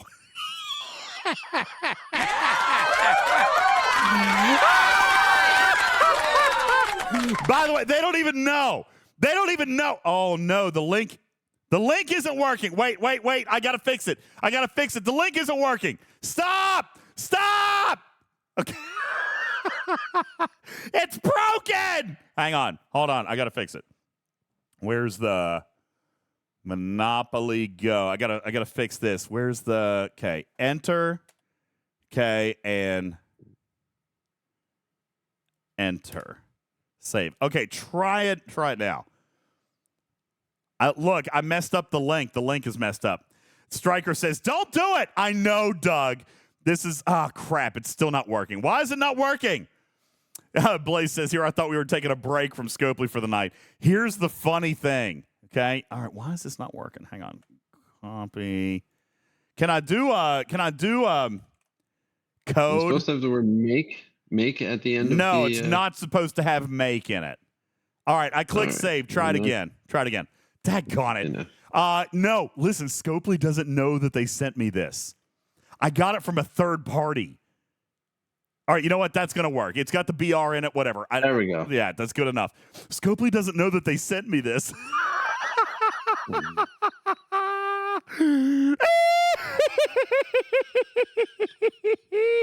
Killer says Scopely is now paying you, you traitor. Listen, it's about damn time that I get a little bit of money out of Scopely, all right? Scopely doesn't know that they sent me this. River, you got to remember, Monopoly Go is a totally different team. Than Star Trek Fleet Command. So when I got this from a third party, I was like, oh my God, this is so funny. And guys, the Blaze says they sent you on a cruise this year. I know, but they don't pay me cash, in all fairness. Lango says, where's your pack, DJs? I never built it. I know I probably should get around to it. I just stealing it. I never got around to it. Yeah, they kept taking my ideas, and I could never be happy with what they wanted to do. Cruzita says, are we now Team Monopoly? No, listen. Here's all I got to do. Wrong button. Here's all I got to do. If you guys, listen, don't just go and download it. Use that QR code. Use that one up there. Click on the link, scan it, blah, blah, blah. There you go. That's it, okay? We have to get 120 players to board 11. All right, that's what we're doing. You guys can start on it if you want, but the promo actually, I think, is going to start technically tomorrow. It's only on Android or iOS. So there you go. Go check it out. I'll be doing it. I'll be streaming tomorrow night on BlueStacks. And but yeah, so listen, it's a big goal. Wait, the darn code is blocked by chat. Is it? It's at the top. It shouldn't be blocked by chat. But listen, you can also do exclamation point Monopoly Go in the Twitch chat, and it'll give you a link to go and download it. But yes, you do have to use my link. Benny Hill says I already downloaded it. Wait, what? Using my link, of course, right? You used my link, didn't you, Benny Hill? Come on, man. Oh, I know, Wham. That's great. Scopely doesn't know. So don't tell Scopely. Oh, it's good stuff. So anyway, we've got to get 120 players to board 11. Stryker says, I'm already to board 250. I'm not starting again. Well, then tell people that it only takes, I've been told that it only takes 3 to 4 days of free-to-play play to get to board 11. If you get to board 11, then, oh, look, there's somebody just joined. See, that's how quick and easy it is. I need to get 120 players to board 11. And if we get to, I can't hear those sounds. Hang on. I can't hear. Hang on. You guys can hear them, but I can't. Let me fix that. Properties. Monopoly Go alert is monitor only. There we go. Wow, you guys are. Ice Wolf says it didn't take me that long. So yeah, use the QR or the link. It doesn't matter. Either one. Use the. There it is. There's the little alert. That's going to be going off for a while. Thank you, guys. Man, look at that. We already got 5 people in, 6 people in. So very excited. You guys get in there. I thought that was going to track how many people got to board 11. Apparently, it's just tracking the downloads. So, but now listen, here's the thing. You have to get to board 11 for it to count for the promotion piece. And if you do so, then you can actually get a total of 35 entries, Matters, into the Talking Trek Cruise sweepstakes. All right. Wow. So, yes, we're giving away. So, if you clear board 2, then I'll give you 10 entries. If you clear board 11, then you get another 25. Okay? You get another 25. That's a total of 35 free entries into the Talking Trek Cruise sweepstakes. All right? I'd be stupid not to do it. Yeah, it's 35 entries. Can you imagine if you actually ended up winning the cruise because you got an entry from Monopoly Go? Well, I'm just saying, that'd be kind of cool, right? And so, yeah, that's where you go. Stryker says, don't buy the dice packs. The game is worse than STFC for RNG. You know what's crazy, Stryker? This game, would you believe? All right, this is just a side little note before we get ready to go. Would you believe that this game actually makes more than Star Trek Fleet Command? This game is more profitable than Star Trek Fleet Command. Isn't that crazy? True. Way more people. They probably have a lot more in downloads. Yeah, bigger player base. Yeah, watch Star Trek. Yeah. The Google Play link button says only available on iPhone and iPad. That's not. No, it says. Hang on.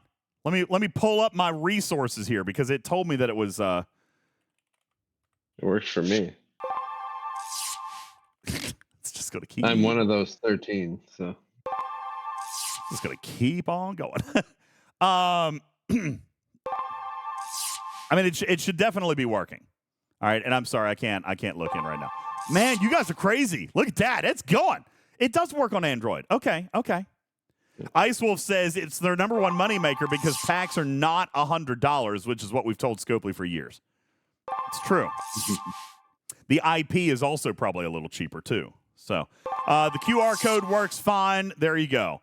All right. Thank you. The beloved mobile game from our partners at Scopely passed an astonishing $2 billion in lifetime revenue last month, just 10 months after launch, and took only 3 months, only 3 months after its $1 billion mark, thanks to the community of players who advanced to Monopoly Go. This was as of March 13th, $2 billion worldwide. Captain Taylor says, do we have to link to Facebook? No, you do not. However, you do have to, once you clear board 11, then come back in, click on exclamation Monopoly Go again, and there is a Google form for you to submit.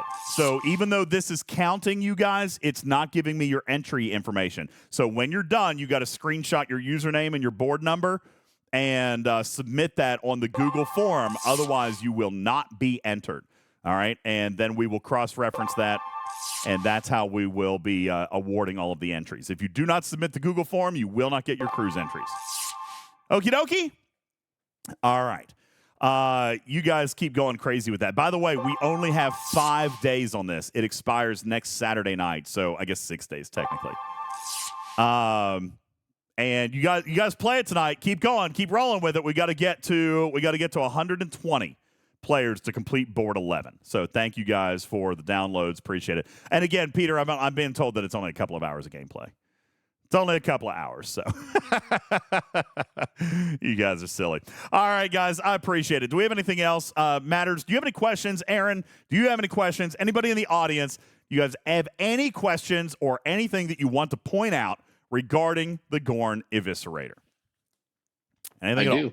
Okay, what do you got? So what I was asking earlier, and I said we'll get back to it. What with the warp locks on the Eviscerator? Okay. You need to get one for each and every single part. Now, what's the deal with that? Okay, so me personally, I felt like I'm not exactly sure what the reason for that is, but it's also not really expensive. All right, It's not expensive. The only thing is, for once you reach that ops lock, you can't get, like traditionally you can get most of the parts for the next level of ship. So you can get like a ship that's stronger than it's supposed to be for your level. But now with this, you can't. I You got to think be I think that was probably stopwatch part if of you're it. doing any. Mimi says I think it was because of the tally.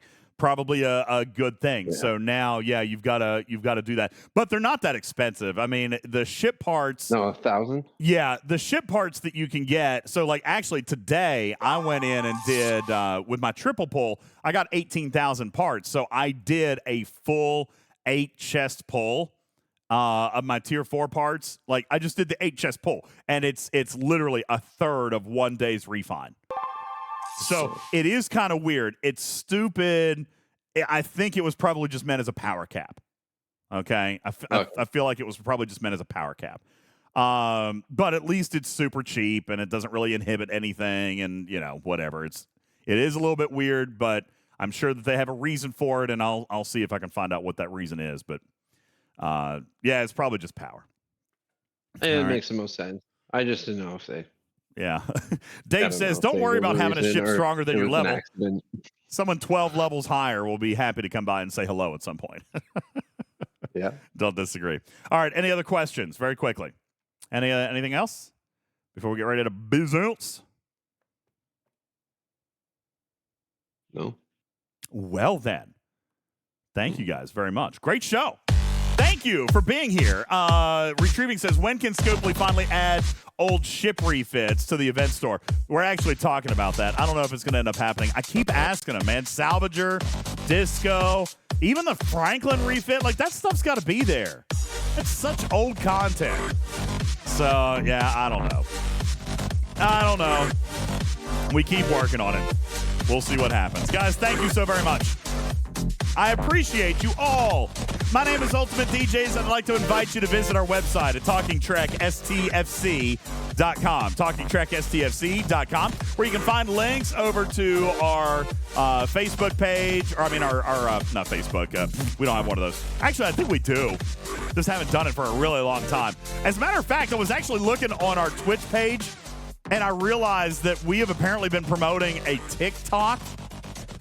I did not even know we had a TikTok. Yeah, apparently there's a Talking Trek. Snake Eyes did it. There hasn't been a post on that TikTok in over a year. I haven't done that in a year. It's time to start TikToking. I guess we're going to have to start TikToking. I know. Thank you, guys. Appreciate it. Be sure to visit us on our website. You can find links over to the TikTok if you want, but mainly our YouTube, our Twitch, all those places where we will gladly come on and provide that content for you. Also, where you'll find the link on the contest rules, about how to get entered into the cruise contest, and our Patreon, where you can join and support this show. I would very much appreciate you guys considering doing that. You don't have to pay to join Patreon. You can do it free, but for those of you who do pay to support the show, I greatly appreciate it. Those of you issuing $10 or more per month in support, thank you guys. I'd like to say thanks now. Lord Neelix, Lady Kess, Trader, Iron Chef, Virtual Army, Mechrack, Regis, Jayberg, Shady Pines, Big Shakes, Lobot, It's Hunter, Degora, Cruzito, Ransusi, Hank, Ape, DJ Grimsey 101, Late Nighter, Lightbull, Louis P, Osiris, Bayonetta, Grog, Archangel, Smoke Mohawk, Jetski, Papa Smurf, Jason, Captain Jack, Vanium, Scorpionus, Archer, and Honey, and Dominus, Casey Jones, Wet Willie Joe, Canine Tooster, Tail, A-Fox, Judge Kren, G-Force, Bamingas, Captain Q, Game Jr., Admiral Inwater, Cha-Cha Roar, Scarlet Hawk, Kendall, DJ's got rated again, Jack and Never Go Full Tilly, Blue Mandalorian, Noxus Exhibitor, Furbax, Dr. Link, Clotus One, Schizoida, Welch, Gunner, Unimatrix, Hazards for All, The Web, Balabom, King of 101, Meta 213, J-Babes, Dark Knight, Pixelate, Buddy, Spectre, Yukai, Nico, Diva Dorsal, Austin 90, Shoopster, Griffin, Mean Bean, Thomas, Everywhere It Matters, Shannara, John, Rogue 5, Squirrel Noggin, Kathy, It's Jess Insanity, Pabiella, DJ's Better Refine, More ISO, Cottontail, Sweet Psycho, and Hazards for everyone. Thank you guys for supporting the show at a level of $10 or more per month. I am your friendly neighborhood cat person, Sam. Meow for now. Love you, minute. We'll catch you on the next episode of Talking Trek, Star Trek Fleet Command's official podcast. Good night, everybody. Meow.